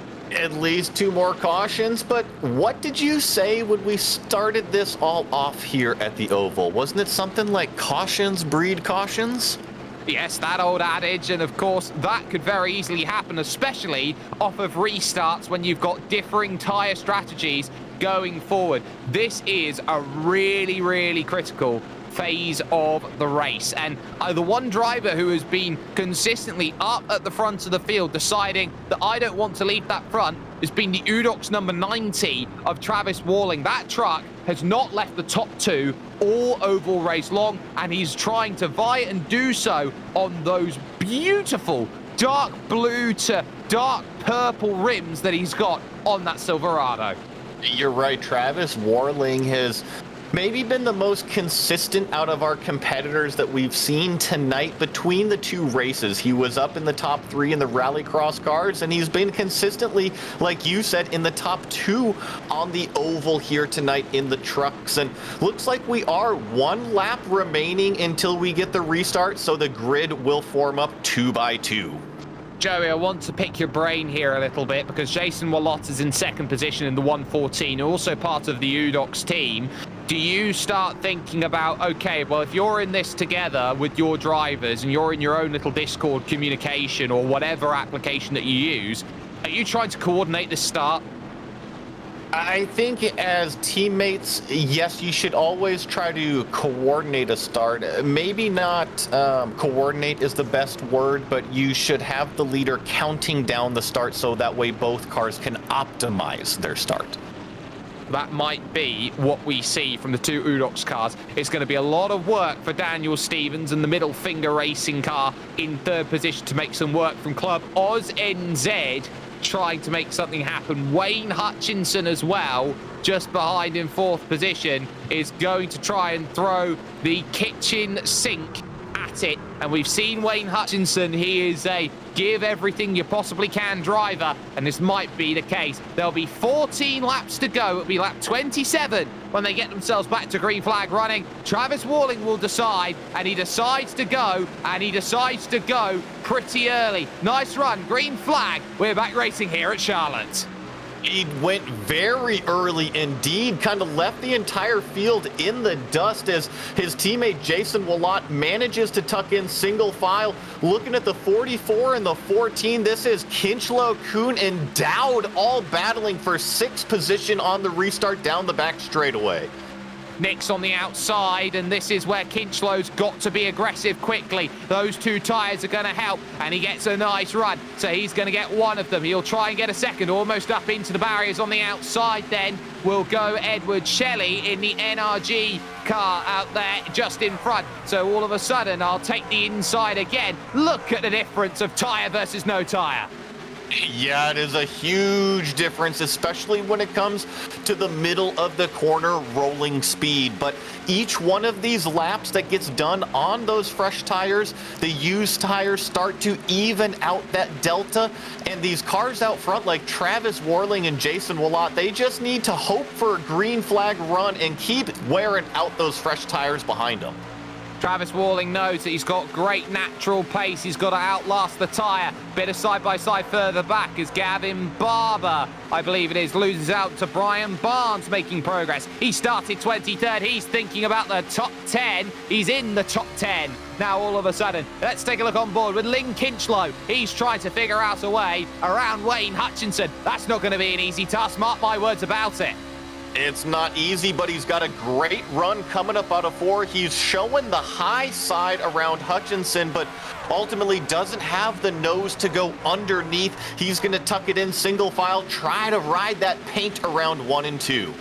And the issue they've got is they're stuck behind Daniel Stevens, who's checking the pack up, and that's mitigating everything at this point because he's finding himself middle to high line, a little bit later to get down, and everybody suffers because of it. You can't afford to be up there. He's in the wall. He tags the right corner, and all of a sudden, through goes Wayne Hutchinson. Kinchlow had to get on the binders as he went through. Nathan Dowd starts to look, but he's not going to go make a move, and suddenly it is going to be trouble central for Daniel Stevens. He'll lose out. Caution comes out. Caution on the racetrack. Indeed, it looks like this is the 25 back there.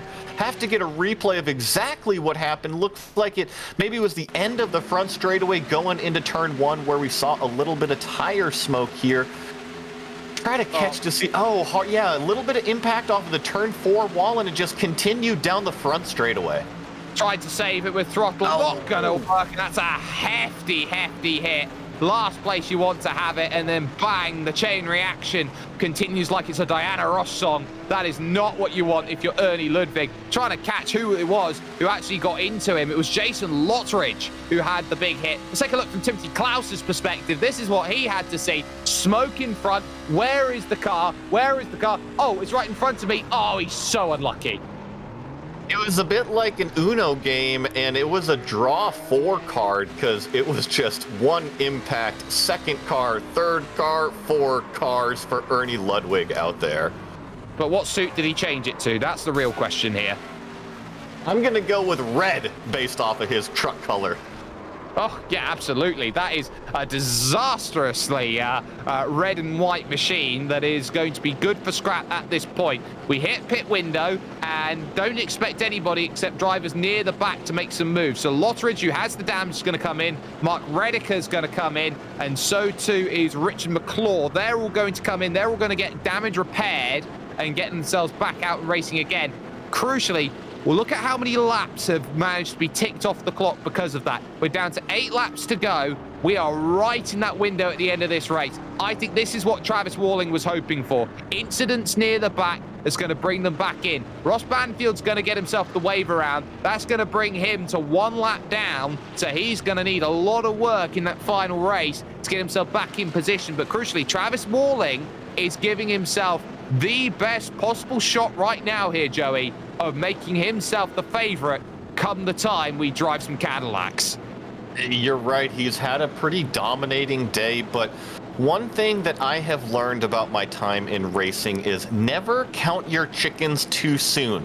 Because if that racing god sees any sort of celebration or cockiness out there, he will reach down and smush you with his toe.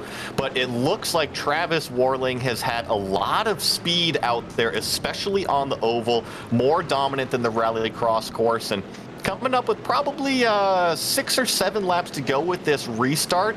He just needs to hang on to it out front. And Jake, we mentioned it last restart, he's got a teammate there in second place, which is always good to have.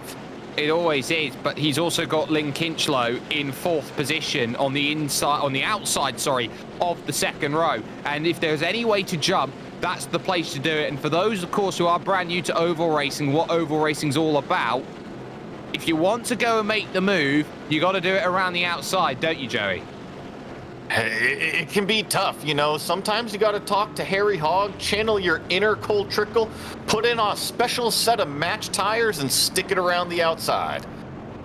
You absolutely do, and that might just be how it happens then here today. Lights are still on top of the iRacing Sedan safety vehicle. It means we're going to get at least 1 more lap of pacing. We're going to come around. It's most likely going to be 5 laps to go when they get back to green flag racing. And that's big, because anywhere between 5 and 2 laps to go, a caution comes out, that's it, race over. This is the money box seat for Travis Walling. He knows 1 caution ends this entire thing, but he's going to have to hope that he can stay in front. The good news is, every time we've seen a truck get the go off the green flag racing that we've had, they've been able to garner at least a 4 truck length advantage. Yes, sometimes that's been able to be closed in, but not always within a very quick space of time, Joey. Not always, indeed. Another thing to note about that last restart is Travis Walling went very, very, very early in the acceleration zone, and we'll see if he does the same type of jump, or maybe he'll pull out a different Uno card and confuse the field. Maybe he will. Maybe that's going to be his key to success. But there are other drivers out there who are looking at, okay, what do I need to do? And it's not just make your way through and get what you want. Justin Morton back into 11th position. Brian Barnes, for example, in 10th. Those 2 drivers, I think, are the ones that you need to keep an eye out on, because they're going to be the 2 here, Joey, as they line up double wide, which means we're going back to green this time by. Those drivers are trying to salvage their points. They're trying to effectively damage limit any points haul that Travis Walling's going to get. You're right that the points championship is going to come into shape here once we finish this race, and we'll have a good grip going into those Cadillacs as the field is going 2 by 2 down the back straightaway. Last final thought before we get the green flag, that Lynn Kinchlow car of the number 44 has 9 lap fresher right tires than everybody in front of him. And he will need to use those to his advantage. This is not going to be an easy feat, mark my words. So get yourself sorted, strap yourself in. You got 5 laps here of Charlotte Motor Speedway. It's going to be the most fantastic 7.5 miles if it can stay green. Travis Walling, who has led the majority of this race, Jason Willott, his teammate, Wayne Hutchinson, Lane Kitchlow. Watch out for drivers behind. The launch is pretty much as you'd expect it. Green flag back in the air. We're racing once more at Charlotte with 5 laps to go. Racing is Charlotte, but important. Wayne Hutchinson is going to take the low line away from Jason Willott. He's going to go up into the second place, and that's going to open the door for the number 44 of Lynn Kinchlow and those fresh tires beneath for third. And all of a sudden, he is on an island on his own. Jason Willott can't help it. Kinchlow goes down to the inside. He's searching for the move coming off of 4, and he's going to still try and work it. They're going to have to try and close Walling. Walling's done well off of this restart. He's got himself almost half a second for Wayne Hutchinson to chase this down. Still, Willott's going to have to try and scrap. The top 5 got away. Daniel Stevens in 6th is holding everybody else back. Still no clearance they go through, and still no gap closed down.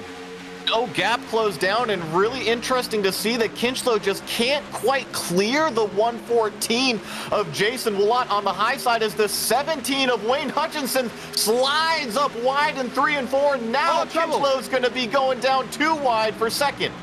Brian Barnes through the infield, saves it behind. We stay green at Charlotte Motor Speedway. Fantastic stuff. They race 2 wide for 2nd and for 6th positions here at this point. Travis Walling driving off in his Chevy Silverado towards success, but still Lynn Kinchlow searches for 2nd. He's not having any of it there on the outside. He's not going to give this up.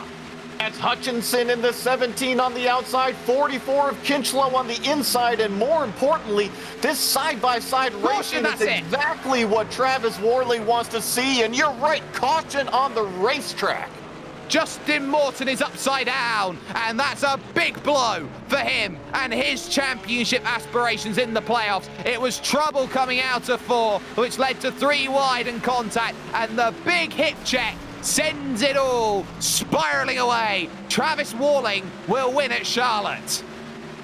Indeed, with that yellow flag, it ends the race. Looking at this impact here, yeah, 3 wide off of 4, just kind of into each other, all hip check, bouncing around. 1 car up over the 34, spun pirouetting through the infield, and yeah, there's the 15 sitting on its roof. So Justin Morton trying to move out of the way of Edward Shelley. Gavin Barber with nowhere to go takes the hits, trying to gather it back up, and Justin Morton's got nowhere to go. It was disastrous as they went through. But for Travis Walling, a race which he knew that he had to be near the front, and with 40 laps being such a difficult margin to always try and navigate through what is correct, when is the right time to get tyres, when is the right time not to get tyres. He masterminded that game beautifully, knew when to pit, when not to pit, and when track position became vital, the cautions fell in favour, and number 90 for Udox will make it 2 of 2 for Udox here in the Majors playoffs, but crucially, Walling's win is going to put him in a commanding position overall as he wins here at Charlotte. Really commanding position indeed, Jake. Like you were saying, I'm going through these rallycross results and just kind of crossing them over here as these trucks cross the start-finish line as everybody takes the checkered flag here on the oval. But you're right, it's really looking like Travis Worling is in the best spot headed into the final race today. Yeah, absolutely. So a race that finishes under caution. We'll get official classified results for you up on screen. It was Travis Walling in the end who had to run through the caution gauntlet at the end. 31 minutes and 55 seconds. He was able to take that victory, and he was able to do that ahead of Wayne Hutchinson in 2nd and Lynn Kinchlow in 3rd position. Nathan Dowd would finish 4th with Jason Willott 5th. Brian Barnes in the end with his dramatics through the grass as they start wrecking in the infield. They end up in 6th with Daniel Stevens 7th and Nick Kuhn in 8th. Garen Batten would finish 9th, just ahead of Gavin Barber there, Joey, rounding out the top 10. Yeah, in 11th place, we had that 235 of Robert DeLoach with the early strategy call, followed by Maurice Gamillion 12th, Brian McGreevy 13th, Brian Scrivener 14th, Richard McClure in the top 15. Jason Lotteridge there in 16th place, Mark Riddicker 17th, Edward Shelley, Ross Banfield, our Rallycross winner, comes home in 19th place, and Justin Morton in 20th. Some big casualties then here in the oval race. Gary Thomas in trouble, so too as Timothy Klaus. Ernie Ludwig couldn't find a finish, and nor too could David Gargaro Jr. He couldn't find himself to the end. But for the final time, we're going to step aside here, ladies and gentlemen, with the Global Sim Racing channel, because when we come back, it's the final race of these playoffs. We will crown a winner, and we will crown a winner at the Charlotte Roval course. We got to set up the track, though, so we'll be back, and we're getting the Cadillacs out after this. Good morning, everyone. I'm going to ride around the world. I'm Mick Claridge, and I'm going to ride around the world on my bike. My son, he gave me advice at the start of this ride, and he looked at me and just said, "Dad, don't be a moron." Let me do my animal signal to gain their respect.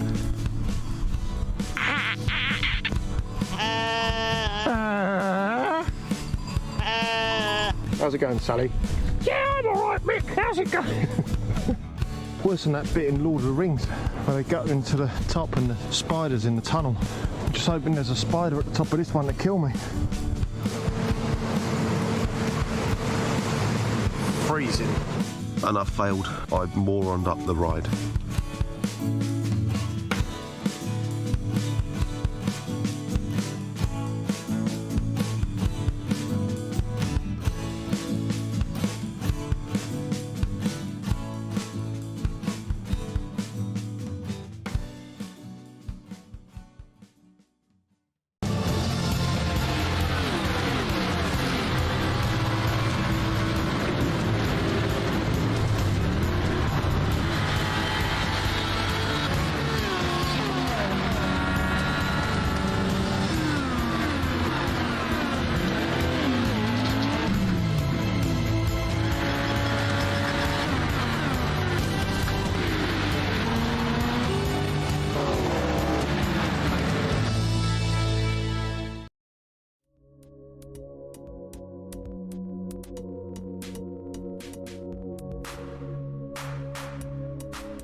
So it all comes down to the Charlotte Motor Speedway road course.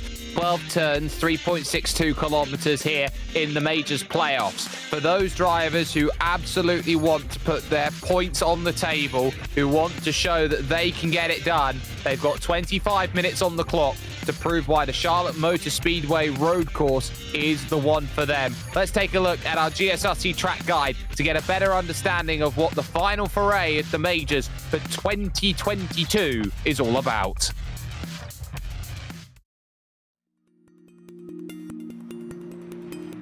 Welcome to Charlotte Motor Speedway. Until a few years ago, most race fans probably didn't know that this track had a road course layout. Thanks to a huge revamp to prepare for NASCAR to race on it, the Roval is now a top-tier facility. Situated in the northeast corner of Charlotte, North Carolina, there's a whopping 6 different road course layouts. They range from just under a mile to a little over 2 miles in length. Like most Rovals, the high-speed banking on the oval portion makes up the majority of the lap length. However, one unique feature that isn't often seen on other Rovals is that this track includes a decent amount of elevation change. Passing is often difficult, and the 2 chicanes on the oval portion are notorious for their unforgiving curbing. Lesser-powered cars find overtakes a bit easier with the slipstream on the banking, but anything with some oomph is going to have to work very hard to get by their rivals. If anything, attrition often rears its ugly head, and simply keeping the car pointed forward and clean will net you a good finish. While the debate rages on among gearheads on whether oval cars should race here, one thing is for sure, it provides some wild action and almost never disappoints the fans in the stands.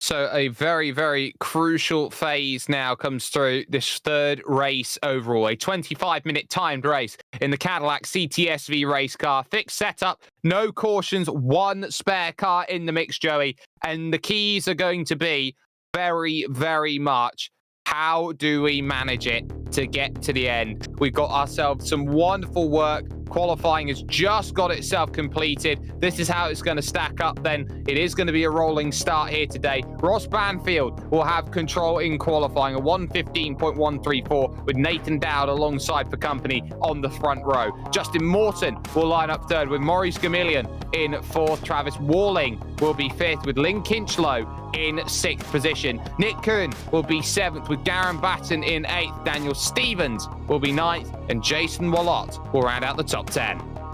There in 11th place is Wayne Hutchinson, 12th, Gavin Barber, Jason Lodrich, Timothy Klaus, and Edward Shelley rounding out the top 15. Richard McClure there in 16th place, Gary Thomas 17th, Brian Barnes 18th, Robert DeLoach, and Brian McGreevy in the 20th position.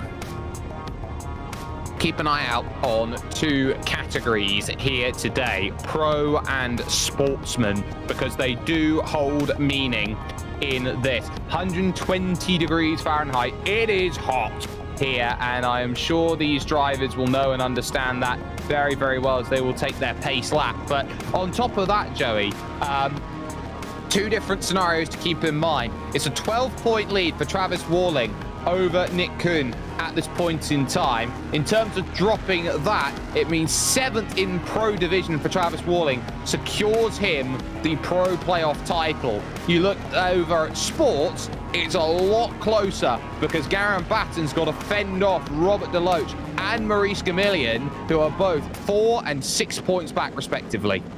And Maurice Gamillion finds himself 4th right now on the grid. I'm looking for DeLoach. He's a little bit further down the order, but you're right. It's a packed field, and we'll just have to keep an eye throughout this entire 25 minutes on how all of those points are going to end up. One thing that I do notice, though, Ross Banfield, who took home the checkered flag at Rallycross, is on pole with another fast lap. He likes the left and right turns out there.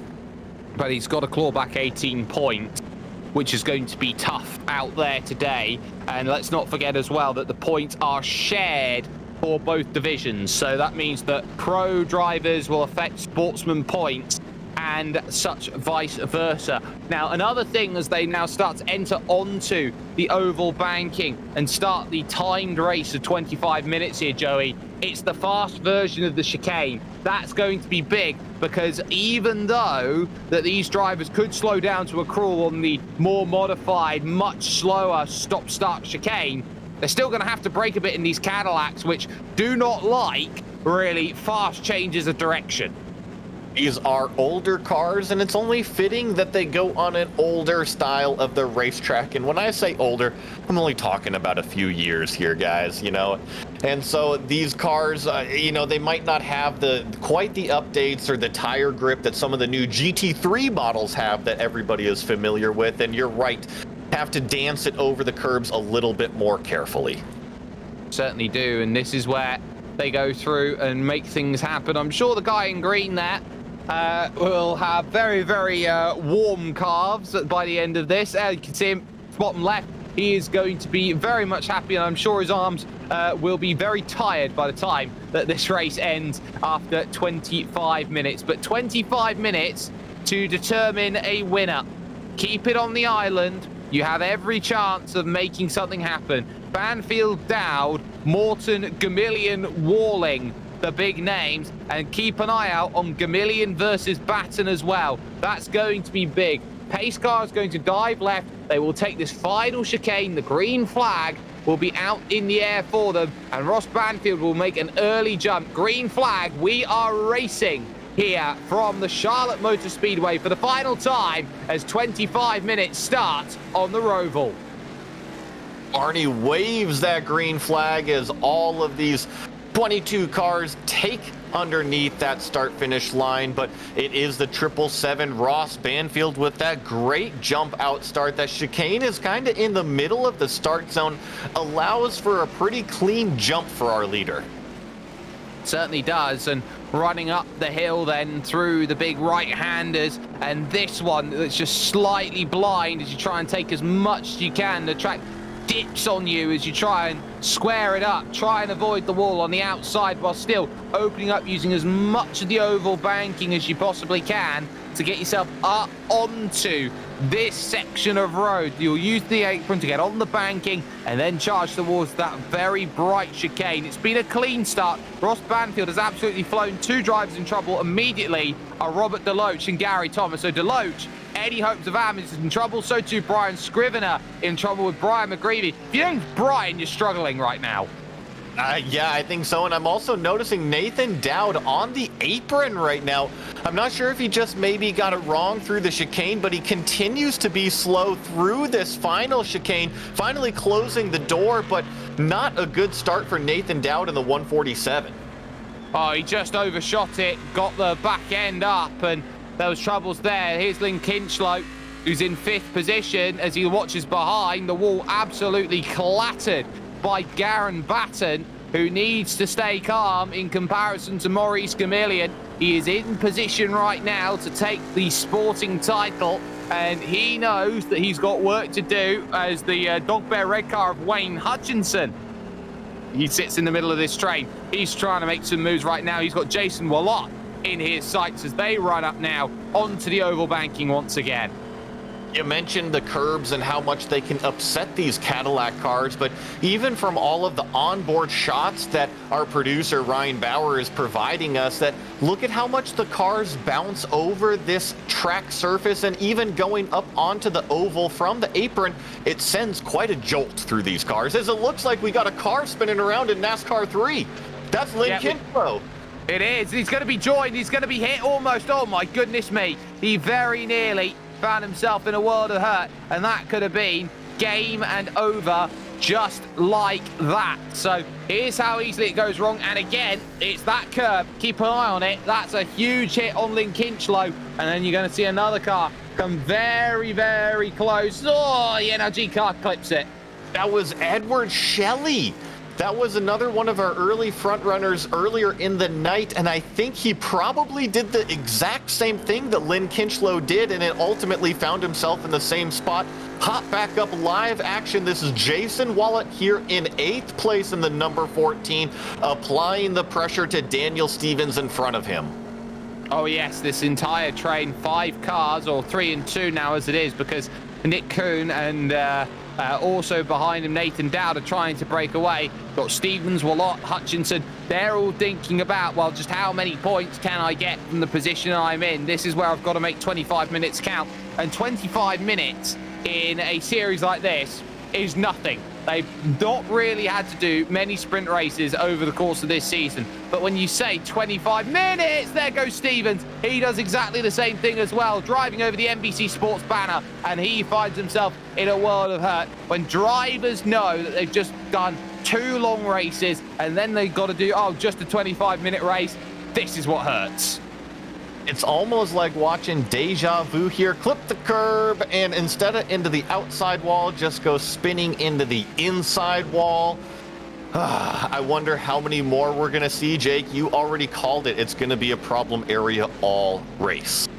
It very much is. Travis Walling, by the way, up into 3rd position. Justin Morton in 2nd. Ross Banfield is your race leader as things stand. For Maurice Gamillion, who finds himself in 4th position right now. He comes into this race 6 points down on where he wants to be. And if he can get himself those final 6 points to close himself up, right now he finds himself, ironically, 5 points ahead, or 5 places ahead of Garen Batten. So he'll need 1 more place, and right now that's Richard McClure to go get by.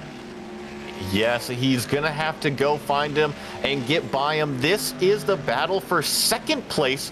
Justin Morton in the black and red machine, followed by Travis Warling in that, what were we calling it earlier? Kind of a fuchsia color? Is that kind of what we've agreed on?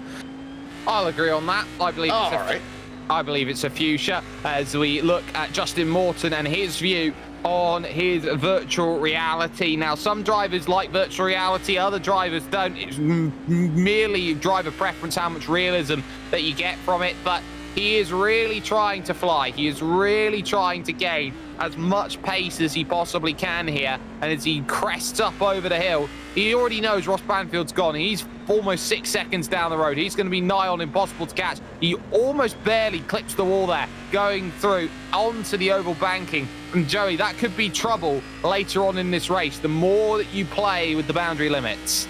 It looks like Travis Warling definitely has speed, which causes Justin Morton to sweat maybe a little bit. And that virtual reality headset, you mentioned it. Some people like it, some people don't. One thing for sure is it gives you the immersion factor. And when you see that car creeping up in the mirrors, let me tell you, you start to have that anxiety creep in, and I guarantee you Justin Morton is feeling the heat right now. I believe he is, and I believe he's got a lot of work to do to hold himself in place as they run through the final section of road, and now through turn 1, up over the branch into turn number 2. Now they take the flick right at turn 3, minding those anti-cut inside curbs, which happen again at turn number 4. So you start looking at this, okay, both drivers matching very nicely. They're going to run now up at turn 5, and this is where you either make or lose time as you go uphill off camber through turn 7. Yeah, uphill and off camber. They're going to enter the oval section now of the NASCAR course, and up onto the oval. That is NASCAR 3 and 4. Accelerate down the back straightaway and into the old chicane. That is very fast. Right along with Travis Warling here, and let's just watch and listen to him climb up over these curves. Pretty smooth, if I do say so myself. And actually, look at this run that he gets on the 2nd place of Justin Morton. It might set him up for a late braking move going into the final chicane. No, not quite close enough this lap.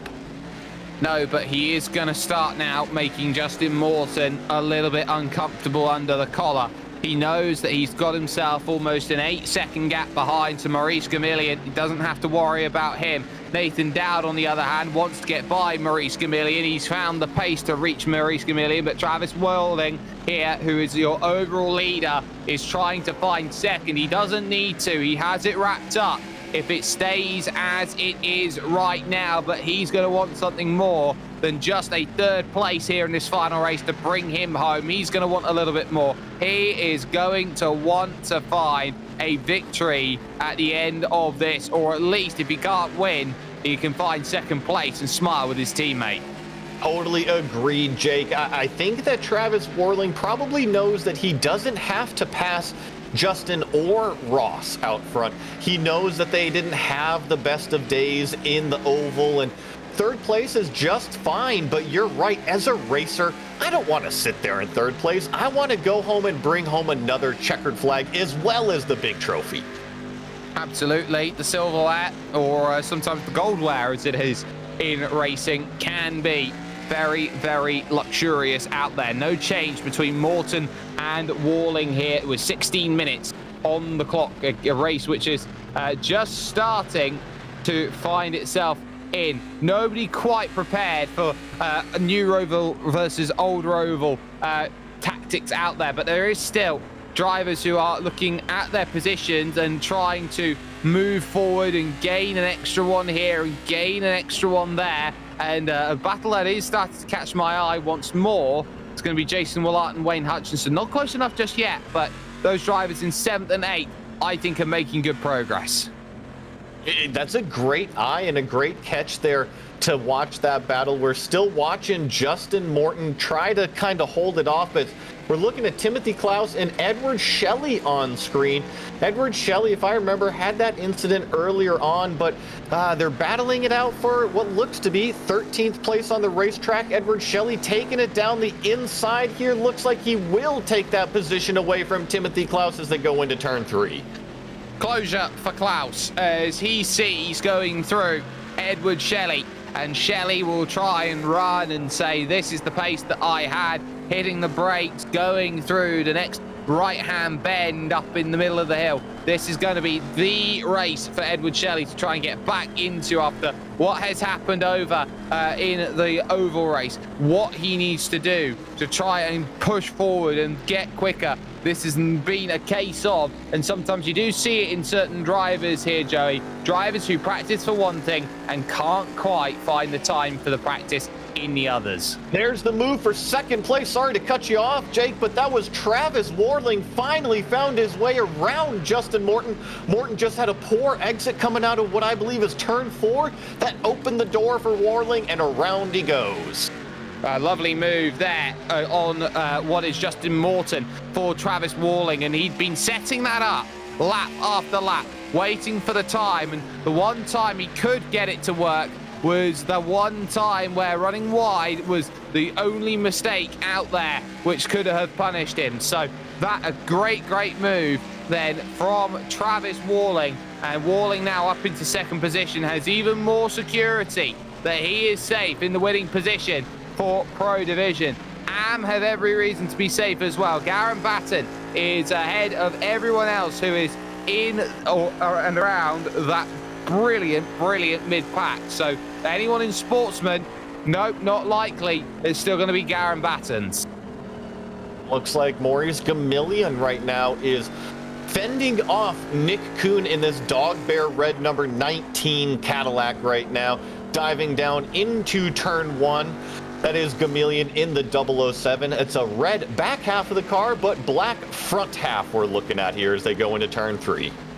Yeah, into turn 3 then, and this a lovely bit of work then through the middle of the field. And what can be done now is crucial between these two. Maurice Gamillion needs places, and crucially needs to not lose places, but needing places of his own accord is going to be number 19. That's big. If you can get number 19, Nick Kuhn, to make moves, get a pass, get through that stage, it's going to be massive. But we look further back down the field to what is Richard McClure, and McClure's work in the Dog Bear white car is going to be about getting past Gavin Barber. Not an easy feat in its own right. I tell you what, Richard McClure got very close to the wall before coming up onto the oval section of this racetrack. That kind of killed his head of steam, and hopefully he can get through this chicane all right here, maybe close this battle back up, but if he loses momentum, he's going to lose the slipstream, which would not be good. No, it really wouldn't, and I think it would show. There is second and third. Justin Morton, who is looking at Ross Banfield, 5, almost 6 seconds down the road. They are slowly catching him, and I say slowly in a nice way, because that slowly is 0.2 of a second every single lap. But the issue that they have is that they are in the wrong place at this point. There's a lot of time left on the clock, yes, but not that much time. We are through right now is effectively 14 minutes of time at this moment here, Joey, and because of those 14 minutes, it means you don't really have long left to try and get everything back. You've only got 9.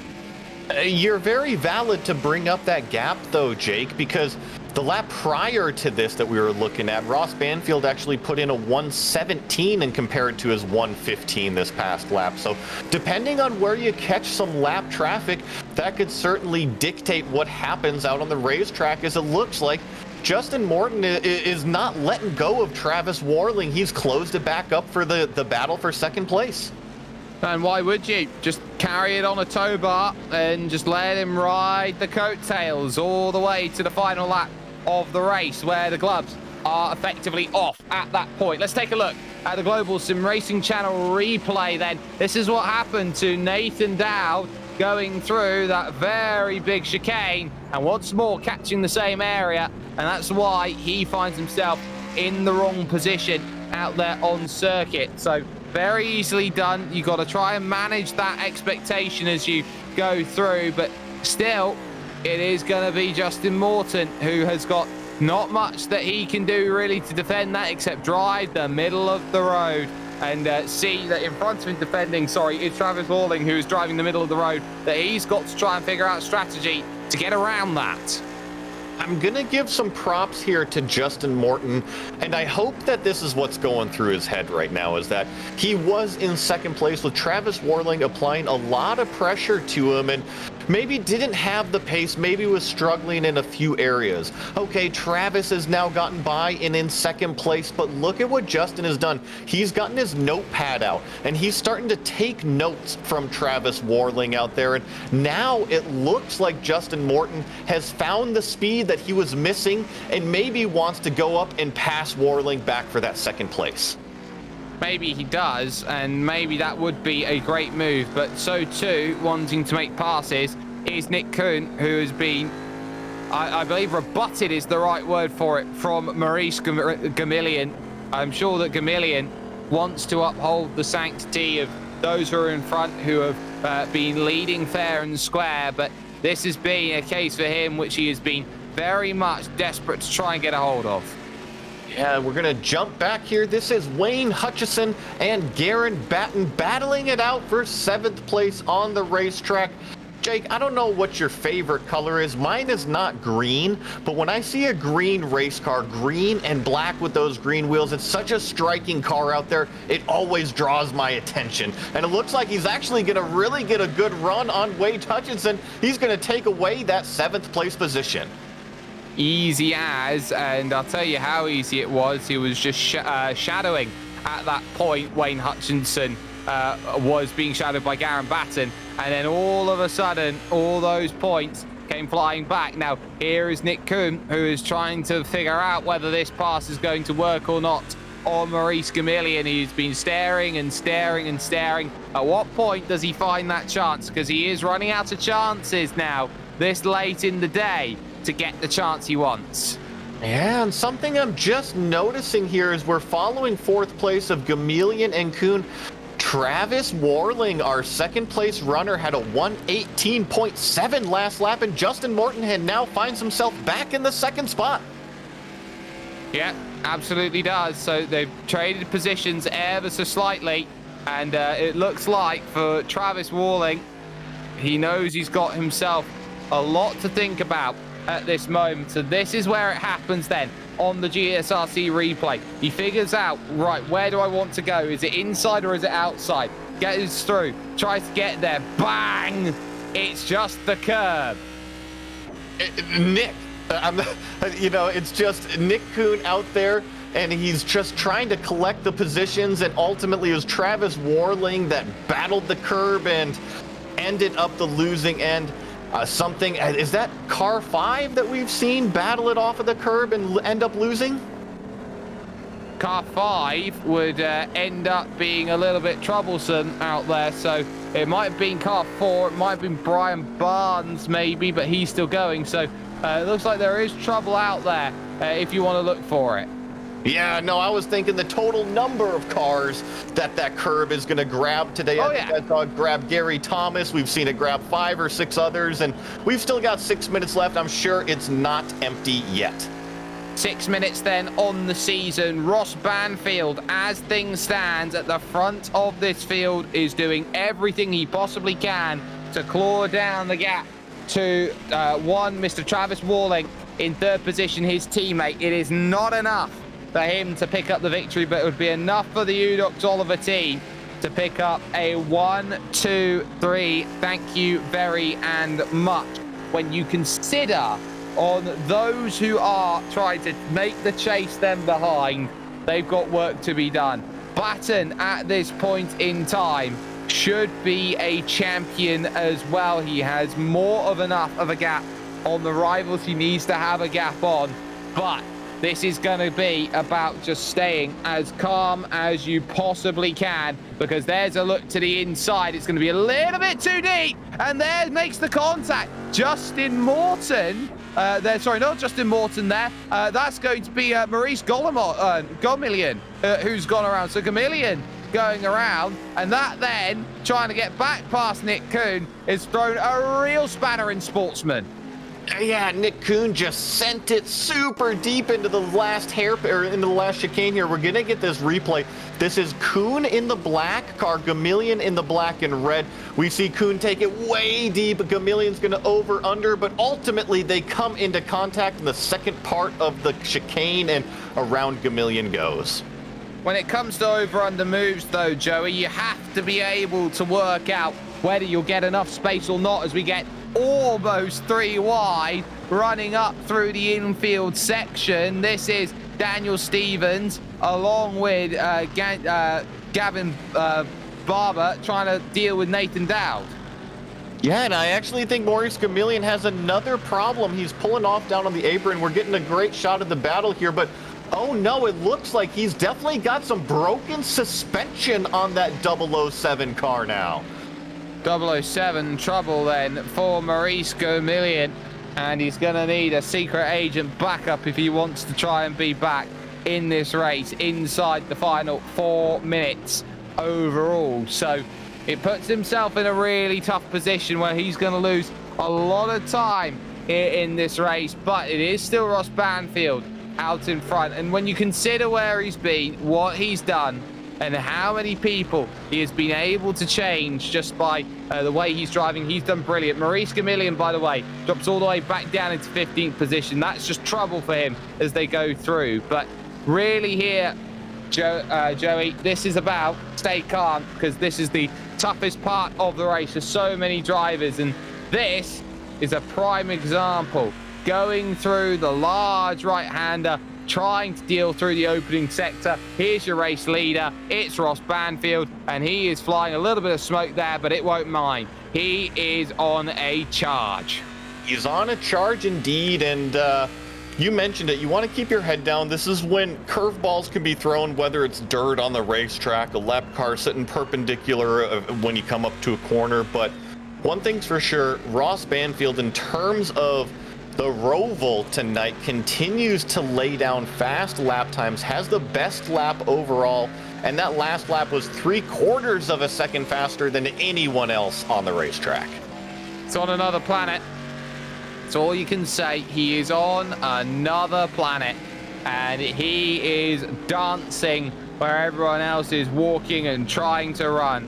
Nick Kuhn and Jason Willott then play a bit of ring around the rosy, trying to find their overtake. It's going to have to be up the top of the hill and then onto the oval banking, but he's almost getting both mugs. He's only going to get one.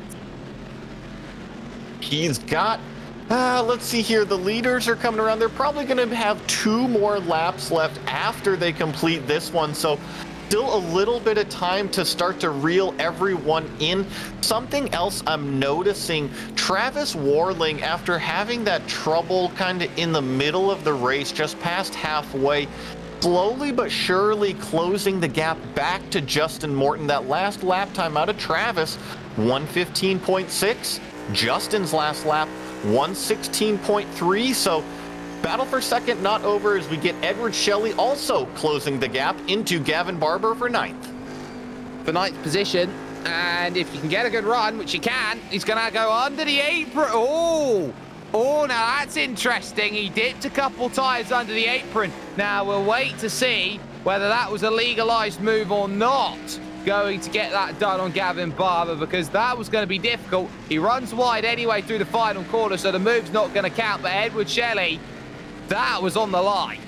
It was on the line, but I'm going to side with the sportsmanship here, is that the only reason why he went on the apron is to avoid any potential contact of the car, not seeing him hit in the mirror. So I'm not going to fault him for that one, as it looks like he's right back up on the wick. They're going to take it too wide up out of 4 into this fast sweeping right-hander. Shelley's going to get back around him into 9th place. He is, and this time he's going to make it stick, and he is going to make sure that it's a strong move. There is your race leader, Ross Banfield. He's looking for 2 race victories, but he probably won't walk away with the title here today of your Majors playoff champion. He can't get there because he knows that his teammate behind is just been the Alain Prost to Ross Banfield's Ayrton Senna. That is how this has gone along for him. He knows just how much it means to find a victory, does number 77. But what he also knows, and what he also garners and understands, is that he looks at these races and he thinks that he is going to win them. He got himself a win in Rallycross. He got himself in trouble when it came to Oval. But when it comes to the full polished article on the road, no doubt it's Ross Banfield who takes it overall. It will be a fantastic race for second, as Travis Walling is going to steal it away. In the wall is going to go Justin Morton, as he will finish off third, and it will be Travis Walling, your Pro Series champion here for the Majors playoffs. I know that we're catching some of these cars as they finally come through the chicane, and wow, what an ending for Travis Walling. Actually ends up in the 2nd position because Justin Morton jumped all 4 wheels over the exit curb in the final chicane on the final lap. And oh my goodness, looks like some more battles are finishing as they cross underneath Barney with that checkered flag. Number 7 will come to the line. It is Garen Batten. And as he flicks it through the right and the left, he had to hold off Robert Deloach. He managed that. He had to hold off Maurice Gamillion. He managed that. And as such, he finds himself with the Sportsman title. And hopefully, we will see him over in Pro very, very soon. That is going to bring those drivers' races to a close. Let's get official classified results then here from the Charlotte Motor Speedway after this, because we're going to step aside. Well, actually, no, we're not. We're going to go through these right now. Ross Banfield picking up the win, 25 minutes, 20 seconds, winning by 10.1 over Justin Morton in 3rd position. Travis Walling, the champion, in 2nd position on what is a masterstroke of performance and consistency from him. Nick Kuhn will take 4th, with Jason Wallot 5th. Garen Batten will be promoted to 6th, with Nathan Dowd 7th, and Wayne Hutchinson ending up in 8th, with Edward Shelley 9th, and Gavin Barber rounding out the top 10. 11th spot is Richard McClure. Daniel Stevens, 12th place. Maurice Gamillion, 13th. Timothy Klaus, 14th place. Jason Lotteridge, 15th. Brian Barnes, Lynn Kinchlow, Brian McGreevy, Robert Deloach, Gary Thomas in the 20th spot, Mark Redeker in 21st, and 22nd rounding out the field is Brian Scrivener. Yep, so that is the field then, very calmly ran through. We are going to step aside for just one moment. When we come back, we'll have post-race coverage here from the Majors after these messages.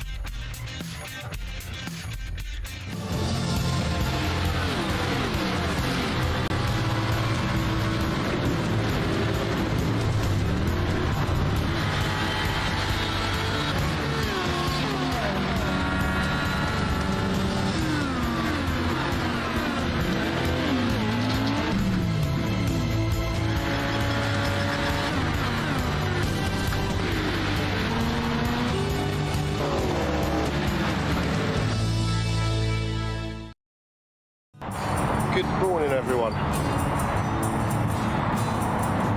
going to ride around the world. I'm Mick Claridge, and I'm going to ride around the world on my bike.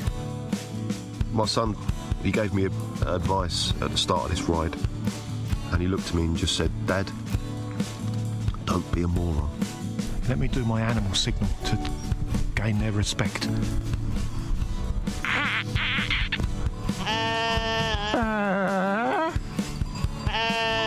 How's it going, Sally?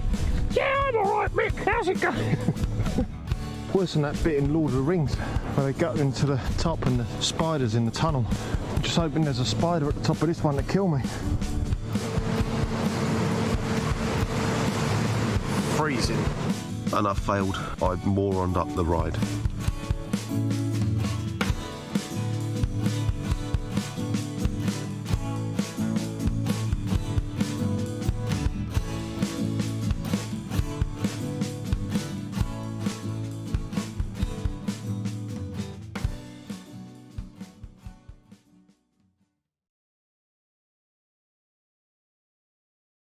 Welcome back then for the final time, ladies and gentlemen, here after post-race coverage of what is your majors playoffs. Some incredible driving over 3 great races. And through the end of it all, it would be one Mr.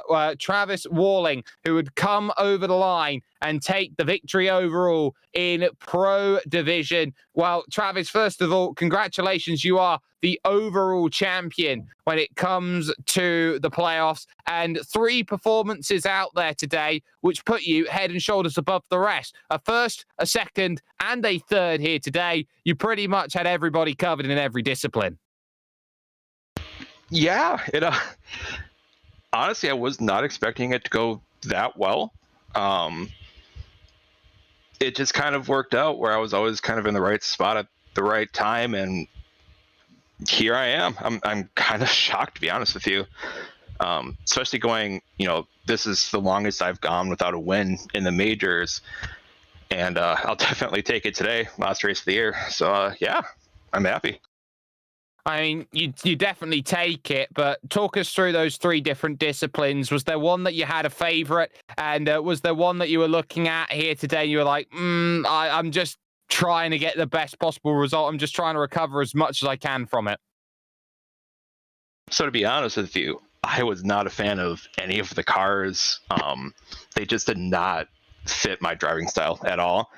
So I very much went into today just thinking, hey, I'm going to have fun. And then after the first round, I was there. I finished 3rd, I believe, and that ended up going a lot better than I thought. And with the oval, I'm not the best oval racer. I'm decent, but I'm not the best. So I'm pretty sure I lucked into that one a little bit, just with better strategy. And then with this Roval, I was just happy to finish the race, honestly. So yeah, I'm very surprised to be here right now, to be honest with you. Well, your surprise of being here is going to be one which I don't think we are very surprised that you're here, because you were head and shoulders above everybody else in terms of consistency here today. But moving on into that 2023 season, you come off of it with a win here in the playoffs. You know that it's a very difficult season, especially at the beginning. When you look at 2023, how are you looking to challenge and approach it in terms of not only division, but how you're going to challenge it in terms of trying to replicate this sort of result? Yeah, no, for sure. Going into next year, I'm definitely looking to step up my game a little bit. Statistically, this previous year has been my worst. So I've taken a lot of notes, and in the shortish off season we have, I'm going to definitely work on improving my driving and setup ability. And I'll be racing in the Pacific region next year. So I'm hoping I can be up there, work on actual race pace and fight for the wins more consistently than just kind of a podium here and there. So yeah, we'll see how that goes. But I'm really excited to start the new season and then show what I got. Excited to see you out there. Before you let you go here and go off and celebrate, shout out sponsors, anyone you'd like to thank. Honestly, I just want to thank the rest of the team. They've been with me. This is our 5th year as UDocs as a team, and these are just amazing people. These are some of my closest friends, and I am so happy to be a part of this team. And I can't thank them enough from the bottom of my heart for sticking with me and dealing with all my random shenanigans. Also can't thank the majors and Mike enough. This is an amazing league.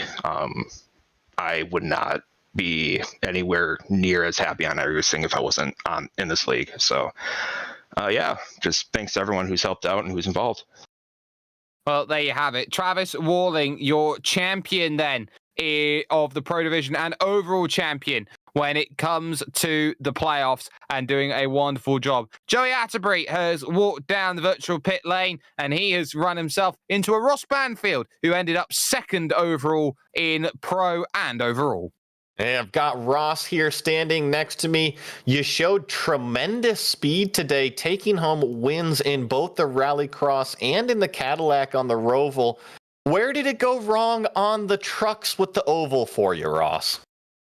I don't even know. To be honest, I looked at the replay and it's like I could have given that spot, but it looked more kind of like I left him the room, but it looked like he got loose and just turned me, and then I got stuck in the wall. Unfortunately, kind of crushed the dreams there, but it happens. I was pretty happy overall with it. You know, for the things I could control, I think I did pretty good.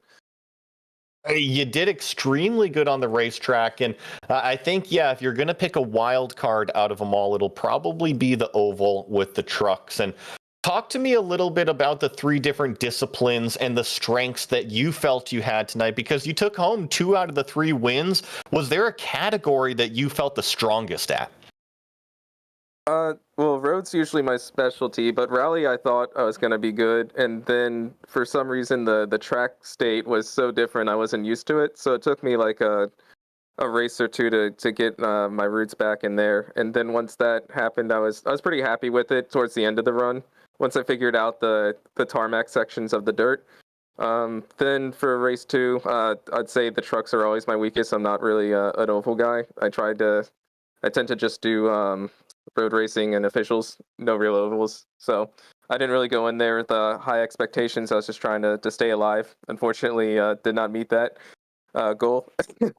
Ended up in the wall. And then the Cadillacs, I was actually surprised I did so good, to be honest, because the chicane was different from the practice. So during the week, it was the current chicane, not the old school one. So I was surprised I was able to find competitive speed so quick. We were throwing out some Uno references earlier in the night, and that was definitely a wild card to have the older layout Charlotte Roval for all of you competitors. I know you were all surprised by it as well. And did you have any close calls with that chicane exit curve? Because that seemed to be the tricky part for a lot of competitors on the Roval tonight. Yeah, I remembered I kind of got violent flashbacks from when it first happened when I was doing the Ferrari Fixed. And so I kind of remembered that's like the outside curb is the one thing you don't want to touch. So I was just kind of going in easy and trying to focus on, not touching the turtles on the outside, because that's what will throw you off. Even still, it was pretty sketchy when you're going at full speed there. I can definitely see why they changed it to the current version. This was just a reminder of how much of a death trap it was. Well, it sounds like you're having a great time over there, Ross. And I know that here in racing, even in the virtual world, it's all about ending with a smile on your face. And before we let you go, is there anybody that you want to give a shout out to or say thank you to that helps get it done? Oh, yeah, definitely the team. We're all chatting it up and having a great time in our Discord during this race. So it was a blast hanging out with them. I'm looking forward to another year with them. Awesome. Well, that was 2 of the 3 race winners, Ross Banfield, in that 777 machine. And Jake, I think that's going to do it for all of the interviews tonight. It's going to do it for all of the interviews this season. What an incredible season it's been. I want to give a massive thank you to everyone who has been watching, not just here with us today, but of course throughout the entirety of the majors season, which has been going on, and some of the incredible races that we've seen here on GSRC, not just in the European split, but the Americas split on top of that. Of course, for those who have been here with the playoffs, of course, you can catch more of our stuff here with Global Sim Racing channel, but I want to give a massive thank you to the team here today, of course, from from Ryan, from Joey, and from Dougie as well. You can get all of your GSRC stuff exactly where you need it to. You can catch us on Twitter, on Facebook, on Instagram, on our website, globalsimracingchannel.com, and on our store envy for any merch that you can possibly get your hands onto. More upcoming events are going to be cycling on your screen as they go through. The big ones, of course, coming up very, very soon. But until next time, and next time means next season, race clean, race hard, and we'll see you on the track.